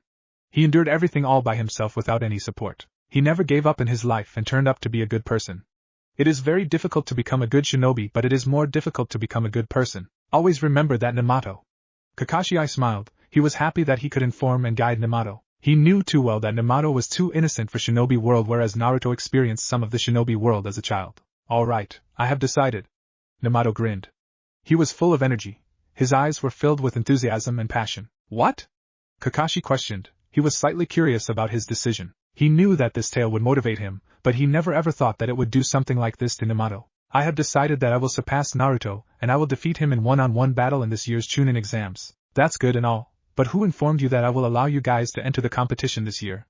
Kakashi smiled. He was curious too, he was going to enter them in the exam. After all, they were the kids of Kage and it was necessary to display the power of village in Chunin exams, and what was a better way than the kids of Kage? What, are you not going to nominate us for Chunin exams?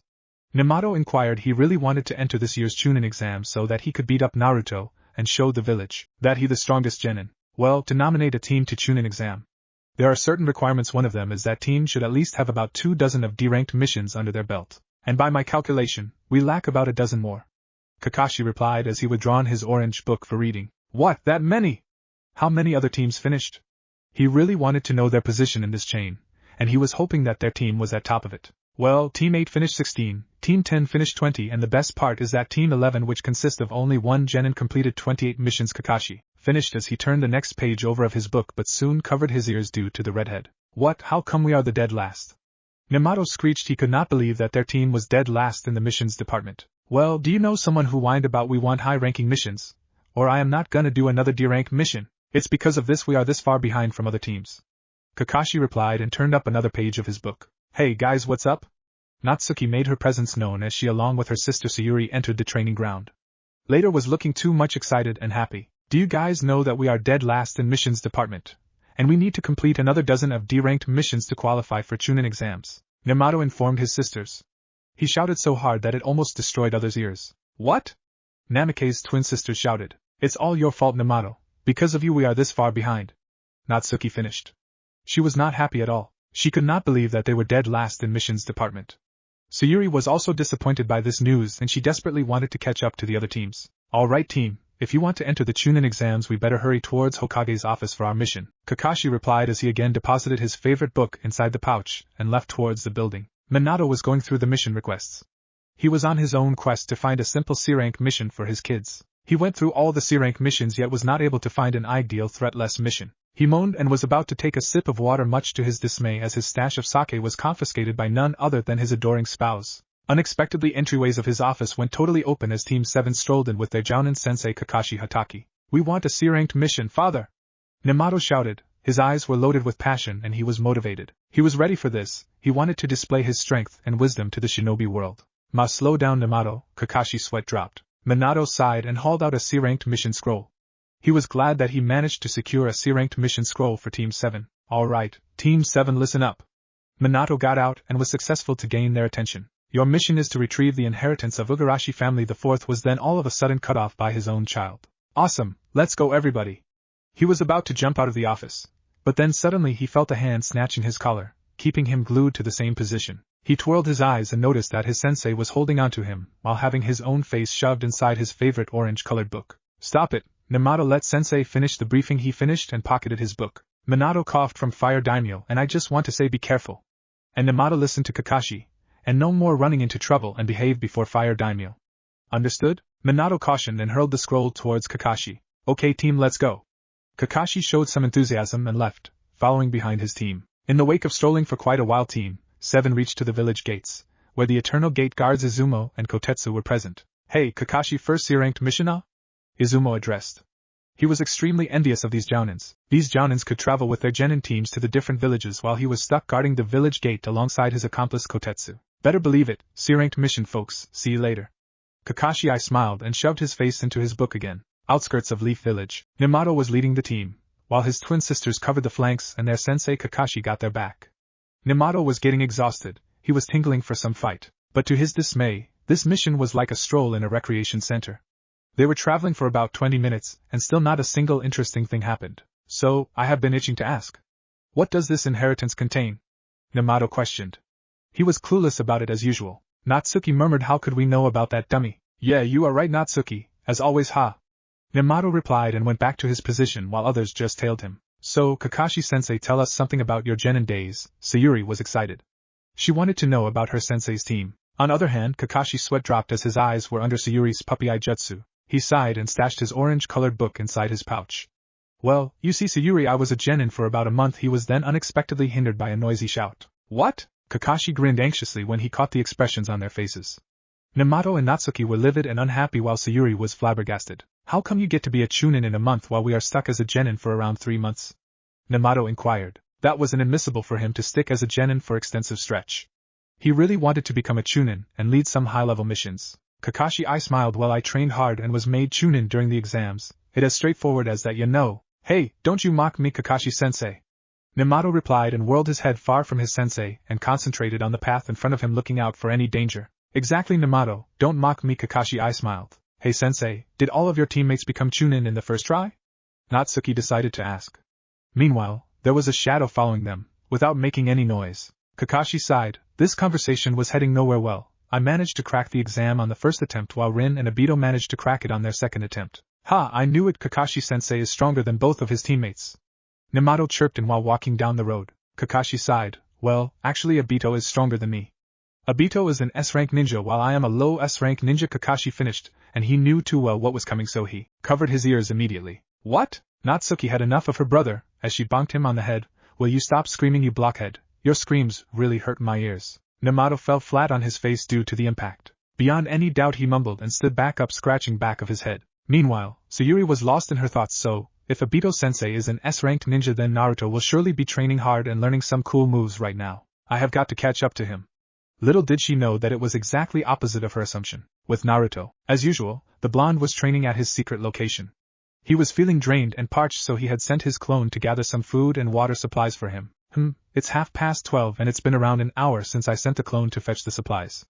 I do wonder what he had gotten himself into this time. Naruto dropped his katana on the ground and positioned himself for some meditation. Meanwhile with clone, next time I am not going to perform these kind of errands, I am going to tell the boss. His self-mumbling was then interrupted by some Umbu. But then he observed them and found out that these are not the same Umbu that protect the Hokage or perform high-level missions in the shadows. Naruto, our commander is expecting you right now, so please cooperate with us, otherwise we have to use the force. One of the Umbu like shinobi stated in his emotionless cold facade. Fine by me, let's go ladies.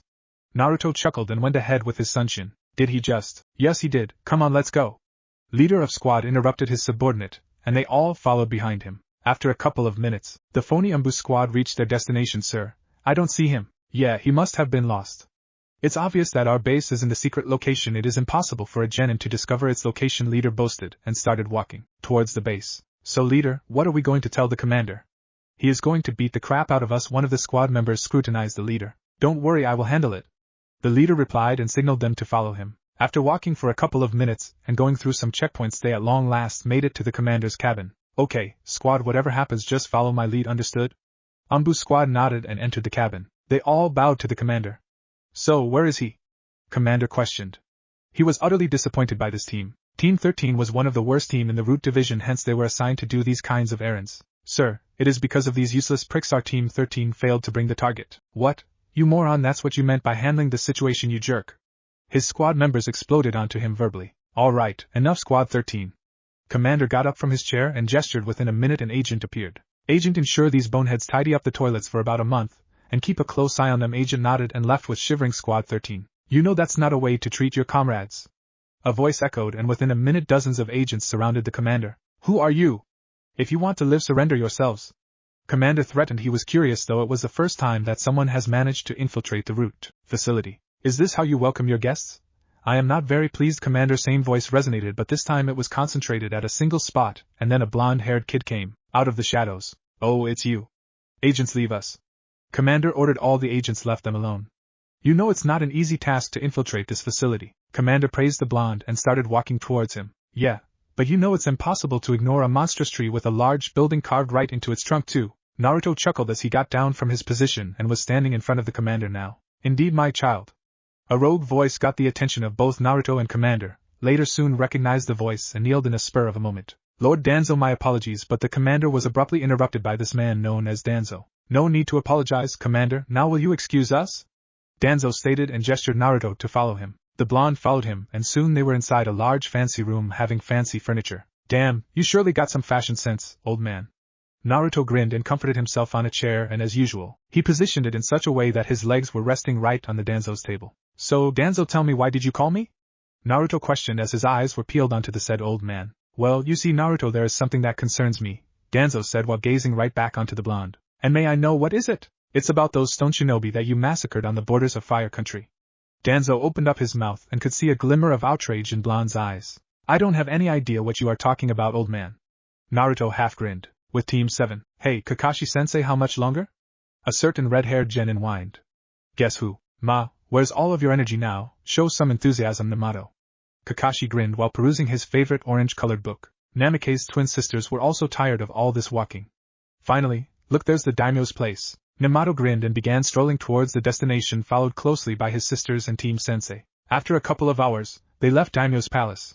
But one thing was different. Namato was infuriated because of the incident that happened inside the palace. Son of daimyo tried to flirt with Sayuri and Natsuki, and he got on Namato's nerve. So without sparing a moment to think about the circumstances, Namato beat the crap out of him, leaving a large bump on his head and ever apologizing Kakashi Hatake. Seriously, Namato, what's wrong with you? I think that I had already told you to follow my orders and behave, hadn't I? Kakashi gazed towards the redhead. Kakashi knew too well that redhead was a hothead, but he never ever speculated that Namato would pick up a fight with someone like daimyo's kid. Well, too bad, Kakashi-sensei, cause my family comes first, and I will do anything to protect them, Namato barked out, and started strolling towards their home leaf village. The sky's hue darkened as the sun slowly settled in a magnificent flourish of ribbon-like fire. The brilliant sun rays gleam outlined the cotton ball clouds in a blazing glow that signified the end of the day. The late evening was beautiful with its borderless flow of clarity. The vast, seemingly empty sky stretched out for infinity. It had a smattering of low-level flat clouds that were spread out to the horizon. The cotton ball clouds obstructed portions of the endless sky that showed off its infinite beauty. Okay team, we will camp here for tonight. We can't travel during nighttime. So prepare camping arrangements, Kakashi ordered his team, and went on to help them to set up the camps. Team 7 spent their night at the camp. Kakashi used shadow clones for the guard duty while Sayuri and Natsuki prepared delicious meals for the team. Namato helped by collecting the firewood and essential materials. Soon night faded away and rays of sun emerged from the horizon. Team 7 packed up their camping stuff and were on the road to the Leaf Village. Hey, Kakashi-sensei, what's in the scroll?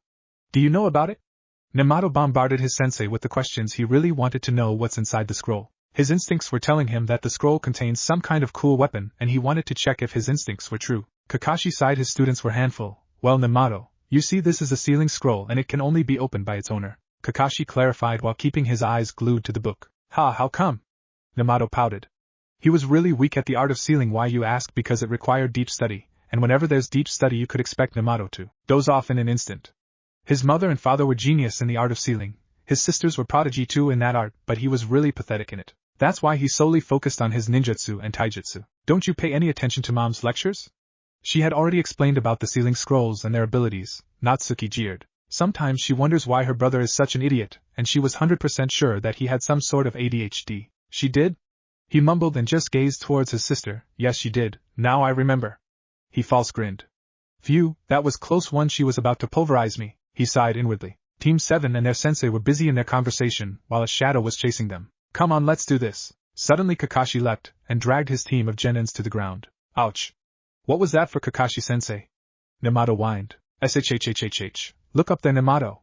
Sayuri shouted while pointing her finger towards a large tree, where an extensive blade-like sword was stuck in the tree trunk. But what caught his attention was the ninja who was standing on top of the sword. He was wearing a blue dim-hued loose pants while his exposed torso demonstrating his solid form. His ninja headband was tied firmly to his head. However, a standout amongst the most recognizing highlight was that his was secured by white tapes, concealing some sort of injury. Ha ha, so the son of White Fang is stuck playing ninja with some petty genins.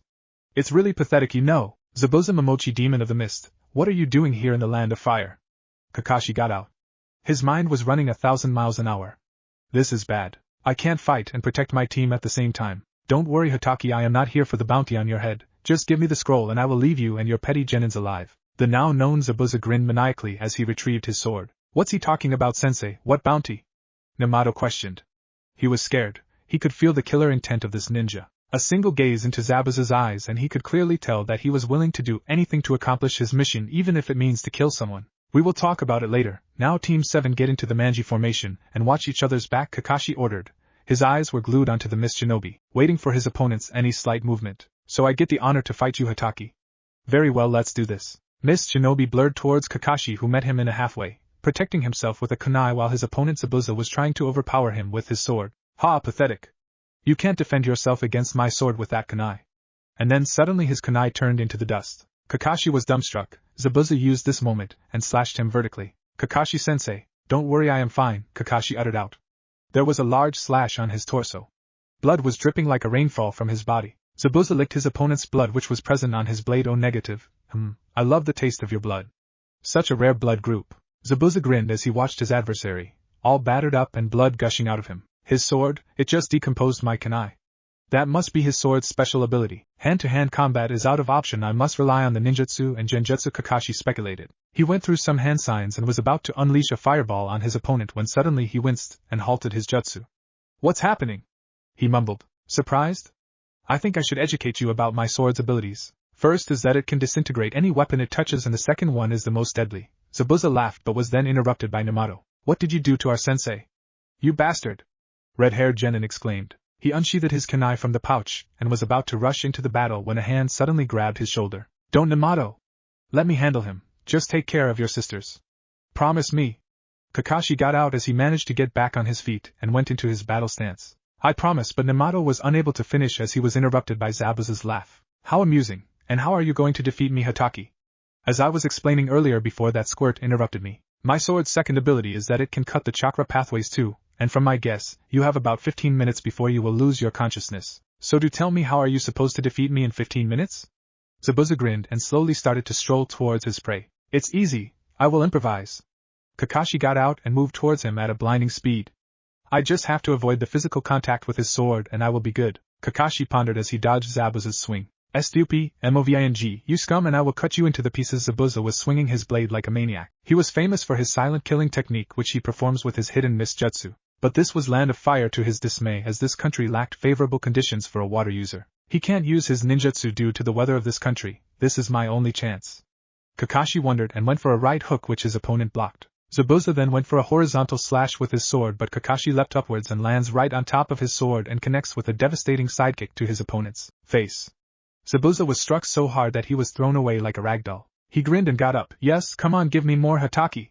He rushed towards Kakashi. Kakashi, being Kakashi, had observed enough of his opponent's style, waited for his move. Zabuza went for another vertical slash, and then suddenly Kakashi took hold of his hand, threw him over his shoulder right into the canvas. Zabuza quickly moved from the ground and avoided a lethal double axe hand slam from the son of White Fang. Damn, he almost got me. I have to be careful. Zabuza got up and threw some shuriken towards his opponent, which were deflected easily by Kakashi, who rushed towards his opponent with a blinding speed. Zabuza smirked and allowed Kakashi to stab him in the gut. It's over, Zabuza. Kakashi got out while twisting the kunai deep inside the gut. Zabuza winced. Think again, Hatake. Zabuza grinned and stabbed Kakashi with his sword right through his heart, but abruptly Kakashi burst into the plume of smoke. A clone! Zabuza cursed as he pulled out a kunai which was embedded in his gut. He gazed around for his opponent's presence, then suddenly two hands took hold of his legs. Earth style. Headhunter Jutsu, Kakashi shouted and was about to pull Zabuza right into the ground, but Zabuza did the unthinkable as he cut down his own legs. The blood gushing out from his legs made it difficult for Kakashi to initiate his jutsu, and then suddenly Zabuza shunshined away from him. Kakashi himself was astonished by Zabuza's action, decided to resurface again. It's over, Zabuza, you can't move now. Surrender yourself. Kakashi ordered. He was panting too. He was barely able to that earth-style jutsu. Speak for yourself, Hatake. Zabuza got out and did some hand signs, and within a spur of a moment, another ninja resurfaced beside him. That ninja's attire comprised of dark greenish-blue-colored yakuta. Underneath of it was a brown-tinted shirt. The face was hidden behind the Kiri hunter mask, which was accompanied by two large strands of black hair. Let's go, Haku, and you, Hatake, be ready for our rematch. Zabuza stated and left with the help of now identified Haku. That was awesome, sensei. Namato chirped as he along with his sister hurried towards Kakashi. Kakashi gave them a one last eye smile before he lost his consciousness and met the canvas. Come on, Namato, let's get sensei to the village. Suri ordered and carried their sensei towards Leaf Village with her siblings. With Naruto. Now he was pissed. His clone was gone for about 4 hours now. Where's that moron? He mumbled and left his secret hideout. He was in the marketplace right now and was about to visit the Ichiraku for some ramen when his eyesight suddenly caught something interesting. He saw Team 7 Sensei Kakashi Hatake being carried away by his team, but when he concentrated on it he observed blood gushing out of Kakashi. He sunshined towards Team 7 right away. Alright, you guys can leave now. I got him. Naruto whispered and took hold of Kakashi's body and sunshined towards the hospital. Namato was about to say something, but the blonde was long gone, so he decided to do the next best thing. Sayuri, Natsuki, let's go visit father. Namato got out. His twin sisters nodded and hence Team 7 started their march towards Hokage's tower. Inside Hokage's tower, as usual, Minato was fighting his arch-nemesis, the paperwork. He was really tired of all this paperwork. His timetable comprised of wake up, eat, do the damn paperwork and sleep, that's it. He sighed after Kushina's raid. There is a little that I could do besides this paperwork. Damn you, Naruto. He cursed. Suddenly Team 7 minus Kakashi barged into his office. Hey, please knock before entering the office. Don't barge in even if I am your father. His lecture was short-lived as Team 7 quickly interrupted him. Dad, stop your lecture and summon forth the Igarashi-sama quickly. Natsuki interjected and pulled out the scroll of inheritance of Igarashi family. Okay, could anyone tell me what's going on? Minato raised his eyebrow when he gazed at the scroll. The scroll looked old and battered up. It was held together by a dark green-colored thread, but what caught his attention was the brand mark of Uzumaki's. He quickly summoned an Umbu and sent him to fetch while also called out for his wife. After a couple of minutes the room was filled up with the people. Right in front of Minato was Igarashi Saido, while his wife Kushina was standing beside him. Team 7 was also present. Suddenly a black void materialized inside the office and Obito and Rin resurfaced. Alright sensei, what's going on? I heard from Kakashi that Team 7 was attacked on their first C-ranked mission by Demon of the Mist Zabuza Momochi. Obito got out and was now standing right in front of his sensei along with Rin and Saido Igarashi. Yeah, I was going to ask the same question to Team 7, what the hell happened? Minato questioned, his eyes were glued to them. He was inwardly glad that his kids were safe but still wanted to get some intel onto the situation. Team 7 informed them about the mission and Minato and others were curious. So Zabuza Momochi attacked you guys, just because he wanted the inheritance of Igarashi family? Minato was curious. He gestured Saido Igarashi to shed some light on this matter. So, what's in the scroll Igarashi saying? Kushina decided to take a lead. She was livid at Minato for choosing such a dangerous mission for her kids. She gazed towards him with an irate look on her face. Minato was unaware of her actions but still felt some shivers. I don't know what's inside the scroll, Lady Kushina, Saido answered. He was clueless about scroll's contents. Hell, he didn't even know about the scroll until he found his grandfather's letter explaining about the scroll. Well, why don't you open it up and show us all what's inside? Obito ordered him and passed the scroll to Saido. As your wish, Lord Hokage, he muttered.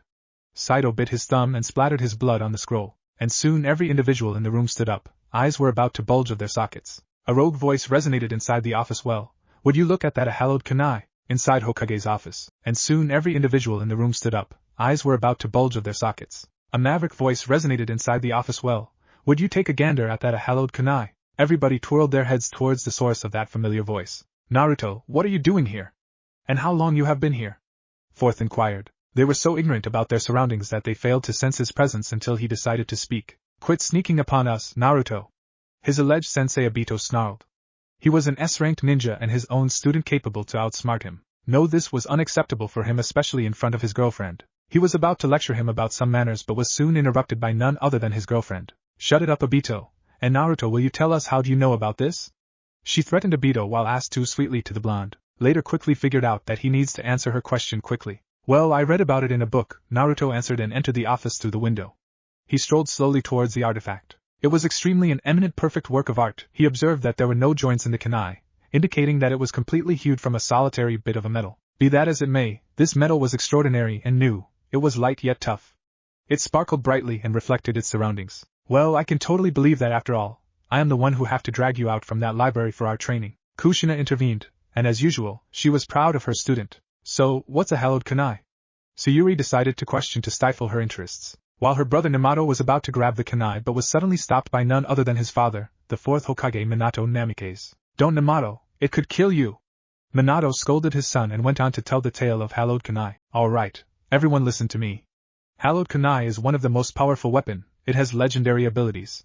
There are 3 hallowed kunais, kunai of light, kunai of shadow, and to wrap things up, kunai of reality. His speech was short-lived as his so-called son interrupted him once again. What, there is more than one kunai? Everyone else in the office sweat dropped due to his antics, while his parents just sighed. Minato coughed. Now, Namato, would you please let me finish my speech? Sorry, Dad, please continue. Now, as I was saying, there are 3 hallowed kunais. These kunais make up Sage Hamura's renowned sword, the very same sword which he used to annihilate his enemies. Minato halted his speech and glanced at the kunai. And if I am not wrong, this kunai is surely one of the 3 hallowed kunai, so now we just need to find its wielder. Minato finished and sat on his chair and then took a sip of water. So, how are we going to find its wielder? Ha-sensei? Obito inquired as he too took a closer look at kunai-sensei. Which is this kunai, by the way? You know out of 3? Jounin-sensei of Team 8 Rin Noera interjected. All eyes were now peeled onto the 4th Hokage. He was about to answer her question but was then interrupted by Soul Genin of Team 11. It's conspicuous, isn't it? It's kunai of light, isn't it? Naruto spoke, and again all heads twirled towards Minato. You all do know that the kid's genius. Minato confirmed that it was kunai of light. Now if anyone would transfer their chakra to the kunai, then we will find out its wielder. But what if kunai chooses someone from outside of the village? Kushina questioned. It could totally destroy the world if kunai chose someone having evil intentions. Well, that's the risk we have to take if we want to find out about its wielder. Minato finished. His mind was eating him, and he was in dilemma about what to do too. If its wielder is from the Leaf Village, then I have no doubt it will be a blessing, but if its wielder is from any other villages, then it could be a major pain. Minato wondered, and after wondering for some time that seemed like a forever to a certain red-haired Namikaze, he decided to take the risk and performed required hand signs and then transferred his chakra into the kunai. Suddenly he felt his chakra getting sucked inside that kunai. He was unable to stop the flow of his chakra. Kunai started to float in the air, and then suddenly it sends a large chakra outburst which swept away almost everyone from their position, except for one individual. There stood Suri Namikaze, frozen in her tracks, gazing at the kunai, and then suddenly kunai flew towards her and stopped just a few inches away from her beautiful face. Suri was out of the trance, her body was moving on its own. Her hands stretched forwards and then kunai slowly settled right into her palms. Minato and everyone else could feel the chakra radiating from the kunai. Its chakra, it's so pure and so strong. Minato coughed and stood back onto his feet. Suri also felt her chakra drained up. She twirled her head towards Minato and gave him a smile, and then soon fell unconscious. Minato, being the fastest man alive, caught her before her body could touch the ground. So, Sayuri's the wielder of kunai of light, Minato whispered. He was shocked that his sister was capable of handling such a powerful weapon. Deep inside of heart he felt something he never ever felt before. The hatred, he felt hatred. He got up and rushed out of the room. His eyes shadowed by his red hairs, probably to prevent anyone from seeing his tears. Namato! Kushina exclaimed. She was proud of her daughter but also felt sorry for Namato. Don't worry about him, he just needs some space, Naruto muttered and left, following him. With Namato, he was running, without thinking about his destination. His eyes were shadowed by his red hairs. He was angry and disappointed in himself. He felt miserable. He just wanted to end this nightmare. Suddenly he felt a powerful strike on his back, which caused him to fall right on his face. He opened up his eyes and observed a pair of feet in front of him. He twirled his head and glanced at his attacker. There he observed his so-called self-proclaimed rival, Naruto, with a scowl on his face and eyes peeled onto him. Get up, you pathetic worm! Naruto spatted and lifted him up by his collars. What the hell are? Namato was unable to finish as Naruto punched him hard in the gut, and then followed by another gut kick while keeping his grip on Namato tight. Shut up, you pathetic maggot! And delivered a devastating headbutt to Namato that sent him flying through the air. What the hell are you doing? Namato finally got out. His body was still on the ground and his eyes were peeled onto the blonde. Well, you see, everyone is busy attending to Sayuri, and it's my best chance to neutralize the competition for Chunin exams, starting with you, Hokage's son. Naruto rushed towards Namato with a kunai in his hand, ready to stab Namato. Namato was frozen, he could not move. All that killer intent from Naruto was almost suffocating him. His eyes were still peeled on the blonde who was rushing towards him with a blinding speed. Suddenly Namato felt this burning sensation in his stomach, and he could feel like his insides were on a fire that was burning him slowly and painfully. The fire was slowly spreading through his whole body, but he felt that it was not burning him physically. Naruto was also surprised by this development. Well, Uzumaki bloodline finally decided to show up, but Naruto did not stop. He continued his rush towards Namato and went on to strike him, but his strike was blocked by a chakra chain. Namato was waiting for some pain to be inflicted on his body. He waited and waited, but to his surprise the blow never connected to his body. When he opened his eyes he observed a chakra chain blocking Naruto's strike. He was flabbergasted. Slowly he stood back on his feet and dusted his clothes. He could feel now the power, the chakra. His chains were sucking Naruto's chakra. He wanted more chakra, he wanted more power. Suddenly a wicked grin crossed his face. Now, Blondie, what were you saying? Oh, that's right, the competition. You were about to kill me. Well, let me tell you something. I will be the one who will kill you. He shouted and rushed towards Naruto, who was starting to feel the effects of chakra exhaustion. He could feel his chakra draining. He could feel his body slowly shutting down itself. He quickly retracted his kunai back and quickly created some distance from Namato. Running away like a coward. I expected more from you, Naruto. Namato rushed towards him, using his chains to increase his speed. Generally, it would take him about 2 seconds to cover that distance, but with these chains, he almost cut it down in 1 second, and surprised Naruto with a gut punch. But this punch was no ordinary punch, as Namato covered his fist with chakra chains, and as he expected, the impact was devastating. Naruto crashed about a long way, but then something happened. Something that made Namato grit his teeth. Naruto burst out in a poof of smoke, leaving a very furious Namato. He searched for his opponent, and then suddenly a shadow jumped down from the tree. So, you finally managed to defeat my shadow clone. Impressive. Keep getting stronger, and we will see who is stronger in Chunin exams. Naruto chuckled and started walking towards his home, but then suddenly he halted his approach. Like I am going to lose to you, Naruto, and now that I have these chains I will be unstoppable. Namato boasted about his newly acquired power, but he was inwardly glad that his opponent finally acknowledged him as a challenge. Things were going well for him, and after awakening his bloodline he was sure that he could defeat anyone easily. Wait a second, why did you attack me in first place, you bastard? Namato just realized that he would have been a dead meat if those chains didn't protect him. It made me furious when I see you crying like a little baby. I despise wannabe shinobis like you. I was going to finish you off if those chains didn't appear. Well, worst case scenario for you would be broken bones, torn muscles, dislocation, etc. But there's nothing that our medical ninjas can't heal, ain't I right? Naruto questioned with a cheery smile. Are you insane? You could have killed me. Are you some kind of sadist? As usual, Namato screamed, which caused Naruto to wince. Damn it, I would prefer a bloodthirsty Namato over this loud-mouthed idiot. Naruto sighed and left the training ground, leaving his loud-mouthed friend behind. Just you wait, Naruto, and I will prove it to you. Namato self-muttered and left the training ground following his rival. Meanwhile, Jounin senseis of Team 11 and Team 7, that is Obito and Kakashi, were grinning. He really is an amazing kid. Obito, will you trade Naruto for Team 7? Kakashi smiled. What? No way. I am not going to trade him, plus I get to do whatever I want while he trains himself. So basically, I am a free bird unlike you, Kakashi, Obito teased. But he was really intrigued by this development. A few weeks ago he wanted to teach his sensei's kids, but now he was refusing the golden opportunity to train Team 7. How do you know that he trains himself? Kakashi questioned. He was curious about the whole matter. Well, he must have been. After all, he has become so strong, and I heard from Sensei that he trains with Lady Kushina to perfect his art of sealing. Obito responded while keeping his eyes glued to his teammate. I didn't know that. Well, teaching a soul genin has its advantages, I guess, but my concern is his teamwork. Also, how is he gonna survive the Chunin exams without anyone to watch his back? Kakashi showed some concern about the blonde. He had no doubt about his skills, but teamwork is Leaf Village's greatest strength, and to have someone without any teammates, it was going to be very tough for Naruto to adapt to his teammates during the missions. You worry too much, Kakashi.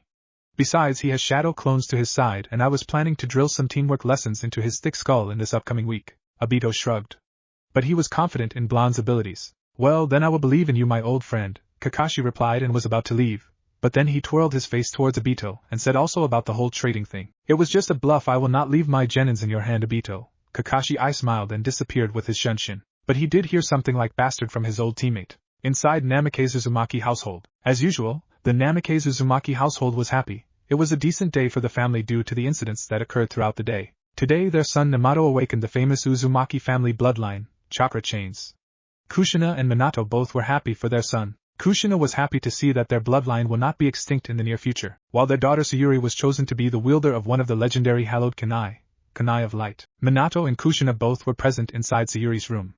She was still unconscious due to chakra exhaustion, and that mission also caused her a lot of trauma. Doctors had informed them about her condition and said that she was out of danger and would be waking up pretty soon. She is so beautiful, isn't she, Kushina? Minato whispered as he caressed some of Sayuri's hair from her face. Indeed, after all, she is my daughter, Kushina boasted. She was standing behind Minato, who was sitting on Sayuri's bed. Minato chuckled and left the room accompanied by his wife. But they failed to notice that their daughter poofed into smoke as soon as they left the room. With Sayuri, the memories of her clones allowed her to take a chill pill. She was certain that her mother and father would notice that it was just a clone. She was panting. She could feel the pain coursing through her sweaty body. She spent almost all of her chakra. Wielding that kunai was a tough job. That kunai would instantly drain her out. She needed to become strong enough to protect her precious people. She wanted to become strong. She was the one chosen by faith to guide the humanity towards the peace, and she was determined to accomplish her job. Suddenly a figure jumped right next to her. Her hands traveled quickly to her kunai, but when her gaze shifted towards intruder's face, a face familiar to her, she relaxed. What are you doing here, Naruto? She stuttered. She was curious about him as always, and that's why she was interested in him. Ho, does that kunai read the mind? 'Cause I was going to ask you the same question. What you are doing here, Sayuri? He quizzed, his eyes observing her. He could literally see a torn portion of her attire, and some cuts on her body suggested that she was training. I was training here, to increase my chakra capacity, she replied and strolled towards a wooden bench and sat down on it. Naruto followed her and sat beside her. His gaze traveled all around her sweaty body and some pervy thoughts appeared in his mind, but he casted them away rather quickly. So, why are you working on your chakra reserve? It's not like that having higher reserves would allow you to win your battles. The higher the reserves are, the more difficult it is to control your chakra, the blonde whispered. He knew these things like the back of his hand. After all, he was the one with large chakra reserves and without any control over him. That's why he still could not perform a regular clone. You see, this kunai sucks me dry pretty quickly, which make me an easy target and a burden to my team. I don't want to be a burden, I want to protect my team and my precious people, she answered. Her eyes were peeled onto the ground. She was frustrated. She wanted quick results, but it was taking her too long. But she would not back down from her training. Naruto was trying to control his laughter, and suddenly he lost the control and burst out laughing. Sayuri was glaring daggers to him. If looks could kill, Naruto would be dead right now. What's so funny? Sayuri grumbled and twirled her face away from him. Sorry, I couldn't contain all that laughter, Naruto apologized, but Sayuri was not going to fall for his sweet tricks. Why, like you are sorry, I don't sense a pint of emotions in your apology, she replied, without even looking at him. Fine, I will help you. Happy now? Naruto asked. As soon as he said that, he was engulfed in a tight embrace by none other than Sayuri, whose eyes were now full of energy and hope. Unknown to him, that was her famous puppy eye jutsu, jutsu so lethal that not even 4th Hokage stood a chance against it. Thank you, thank you, thank you. How are you going to help me? She jabbered. Blonde sweat dropped. He didn't even understand a single word except how are you going to help me? He sighed and removed his black-colored jacket. What are you doing? Sayuri mumbled. Her face reached a new shade of red. She was trying hard to not do anything perverted to him. She quickly used her tissue to clean the blood that was about to ooze out from her nose. Don't get any pervy thoughts, my ice princess. Naruto teased and made a ram sign with his hands, and suddenly his left arm was covered by some strange markings. Sayuri soon realized that these markings are some kind of seals. What are those seals for? She addressed while pointing her finger to the large seal that looked like some sort of dragon. These are the seal I invented during my training with your mother. She really is a slave driver. Blonde shivered at a memory of her forcing him to practice the kanji while doing tree walking exercise. How are these seals going to help me? I need to increase my chakra reserves, she inquired. Her eyes were glued to him. I can make a chakra containment seal for you if you want it, of course. Really? But I don't like these markings on my body, those are gross, she confessed. Women, I would never understand them, Blonde self-mumbled. Across the village, a lazy Nara sneezed. Someone must be talking about how troublesome the women are. Don't worry, buddy, I understand you, he muttered and went back to his beauty sleep. These seals will disappear. You will not be able to see them until you perform required hand signs. So are you ready for it? He questioned and was met with a kiss to his cheek. He failed to notice a loud yes that Sayuri screamed. After a couple of seconds, his brain finally came back from the excited state to the ground state. The effect of population inversion was short-lived as his brain finally restarted its function. Sorry guys, can't help but write this scientific joke. Don't stress too much about it. Laughing face, Naruto unsealed the brush and materials required for the sealing process. The process was short. He finished the seal rather quickly with few strokes and made some hand signs to activate the seals. The process was painful, but Sayuri took it like a real kunoichi. When he was done, it was already late. Sayuri gave him another hug and went back towards her home. Naruto chuckled and left for his home, but they failed to notice a silver-haired jounin who was grinning like a man. Oh, I must inform about this to Master Jiraiya. After all, it's a shame to waste such an amazing material for an Ika series. I know he would love it. Next day with Kakashi. As usual, Kakashi was strolling around the marketplace. He was looking for something to eat. After all, a shinobi is just a thug without his proper meal. So his strolling led him to his sensei's favorite ramen shop, Ichiraku Ramen. He went inside and grabbed a chair. But to his surprise, he found an interesting sight for his eyes. There he saw his teammate Obito with his genin, Naruto. Interesting, what are they doing here? Kakashi wondered and walked towards them and sat beside his teammate Obito. Hey Obito, what's up? Kakashi smiled. Obito was as excited as always and showed him his evergreen smile. Nothing, Kakashi, just treating my genin to the lunch, Obito replied. Oh really? I guess I could leave my bill for you then, huh sensei? Naruto teased as he finished his broth and shoved in his bill inside of sensei's pocket. Well, you could at least pay my bills if not training me, I suppose. Oh, and please don't waste your time to find me for your D-ranked missions. I will be training for Chunin exams. So please excuse me of your missions. Blonde reverberated and started to march towards his destination, but suddenly his eyes glued onto the Kakashi and he stopped. You must be Kakashi Hatake, son of White Fawn, I presume? Kakashi nodded and twirled his head towards the said blonde. Your father was a true hero. It's such a shame we lost him. He would have made a great commander. Anyway, see you later, Kakashi-san. Naruto spoke and left towards his destination without sparing another glance towards the duo. How come he speaks with you with such a respect? He never calls me Obito-san. He just calls me a pervert and useless. Obito muttered. Deep down he knew that he had failed his student. He never taught him anything, he just pushed him towards the mission. Obito, don't be so hard on yourself, you see, but you do not observe him. He behaves with you like a big, idiot brother. He talks with you freely without holding anything back. But when he talks to the other he is reserved and eyes were peeled onto them like they were his enemies. He sees you like a brother. It's not you who has failed, it's me who has failed in the teachings. You always treasured comrades and bonds while I tried to follow the rules and complete the missions. Kakashi muttered. He browsed the menu and ordered a chicken ramen. Soon after some time an Umbu arrived at the ramen shop and informed them that Hokage has summoned them. Kakashi and Obito compiled and left with an Umbu operative. With Minato. Minato was going through some paperwork. It had increased considerably. It's all because of that Hallowed Kana. Everyone wanted to see it. Tourists from other villages were gathering in the Leaf Village to see the Hallowed Kana. Minato was not sure how the news got leaked. I am pretty sure that attacks on the Leaf Village are going to get worse, and now that Elemental Nation knows that one of the 3 Hallowed Kana is found, and its wielder is in the village, more attacks and enemy spies are bound to come. I'd better call Jiraiya-sensei back. Minato sighed. Kakashi and Obito entered the Hokage's office, where they noticed their Minato-sensei with a scowl on his face and lost in his thoughts. Sensei, what's up? Obito decided to inquire, as he strolled towards Minato. It's nothing, Minato replied and took a sip of water and arched back onto his chair. So, what's this all about, sensei? Why call us this urgently? Kakashi questioned. He was curious and was thinking about some speculations. Yep, I have an important mission for both of you guys. You are going to find Master Jiraiya and bring him back to the village. Minato finished and was soon questioned by his former student. Why don't we send a summon to Master Jiraiya to inform him of the situation? Obito got out. No, it's too risky. If someone from any other village captures the summon, then we are in a deep trouble. I want to keep this information secret as long as possible. Also, I want to keep Sayuri safe. She will be the main target of assassins and kidnappers if information got out that she is the wielder of Kanai of Light. Minato replied. His voice was cold as a steel, eyes filled with determination to protect his village and his family. Yes, Lord Hokage. But who is going to deliver the message to Master Jiraiya? Kakashi questioned. You are going to be the one, Kakashi. I expect you to accomplish this mission. Can I trust you to finish this mission before Chunin exams? I want Jiraiya-sensei inside the village as soon as possible.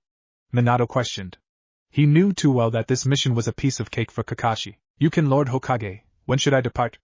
Kakashi got out. You can leave right now, Kakashi, and use Pakken to track down Jiraiya-sensei. According to my guess, he must be somewhere around the land of Precipice. Don't forget to check every brothel. Minato explained. He knew Jiraiya too well. Whenever they left for a mission, Jiraiya would leave him along with his teammates to explore the brothels. It will be done, Lord Hokage. Can I leave now? Kakashi questioned and left immediately when he was met with a positive nod from his Minato. What about me, sensei? Why summon me? Obito inquired. For starters, he thought that sensei was going to send him on a mission to fetch Master Jiraiya. I have a mission for you too, Obito. Minato smiled and unsheathed a mission scroll from the pouch. Sorry, sensei, but Naruto refused to perform any D missions today. He is training for Chunin exams. Obito got out. Well, you don't have a choice, Obito.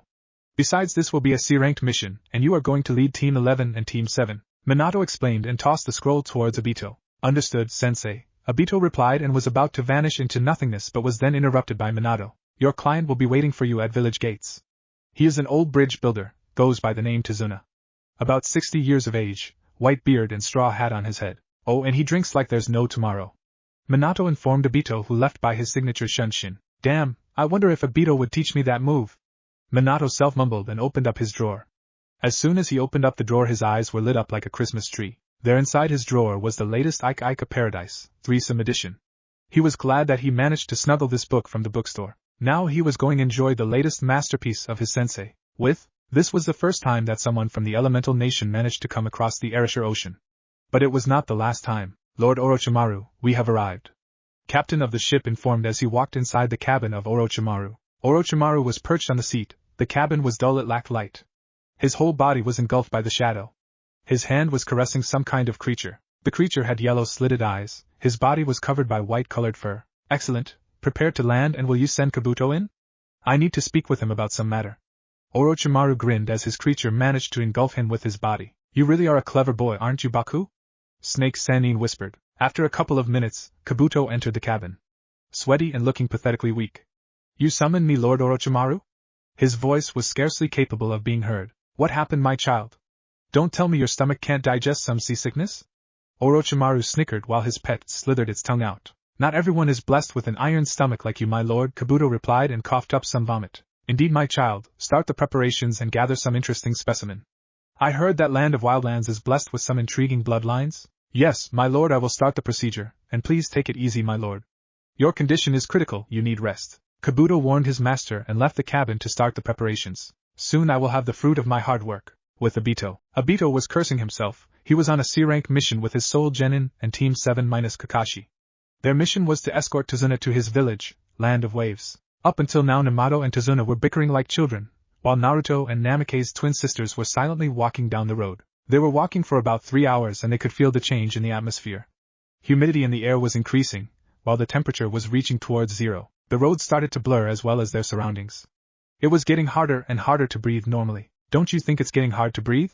Namato questioned. His voice was sunken. Yes, it's due to the mist surrounding the area, Obito replied. He was feeling a bit uneasy, but then he noticed something. They were short a member, Naruto was missing. Naruto, get out, it's not a place for your silly pranks, Obito voiced and waited for a reply from his student. Suddenly a shadow emerged from the tree lines and walked towards them. Obito quickly armed himself with his kunai while others were confused. What's going on? Was the thought going through the minds of Namikaze siblings. Mist parted away and they could now observe the figure standing in front of them. There stood a boy no less than 15 years old. His face was shadowed by his hood. He was wearing a black-colored hood and a matching black trench coat. His shirt was of white-colored while a red-shaded cloth was tied around his waist. He was wearing black-hued umbu pants and black shinobi boots. A large sword strapped on his back, its hilt had a gold-shaded dragon's head.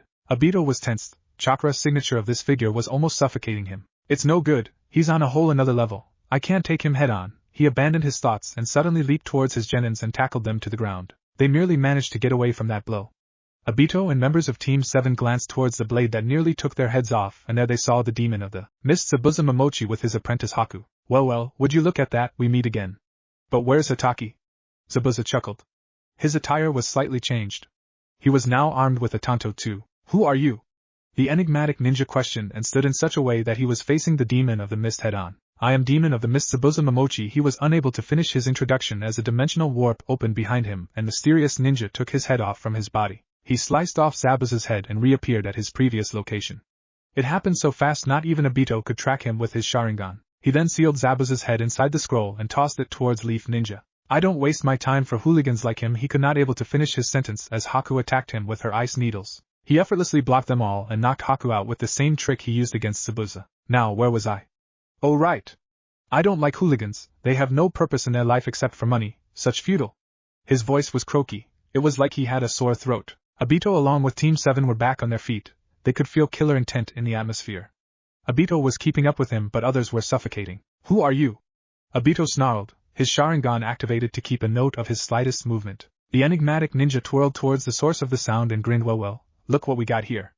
Uncle Namato, and Natsuki, old man Obito and my lovely Kaa-chan. What if Naruto was the lost son of Madara? And thanks for watching my video till the end. If you enjoy this content, then do consider subscribing to my channel. And leave a like if you guys need the next part. Comment down and thanks for watching the video and see you guys in the next video.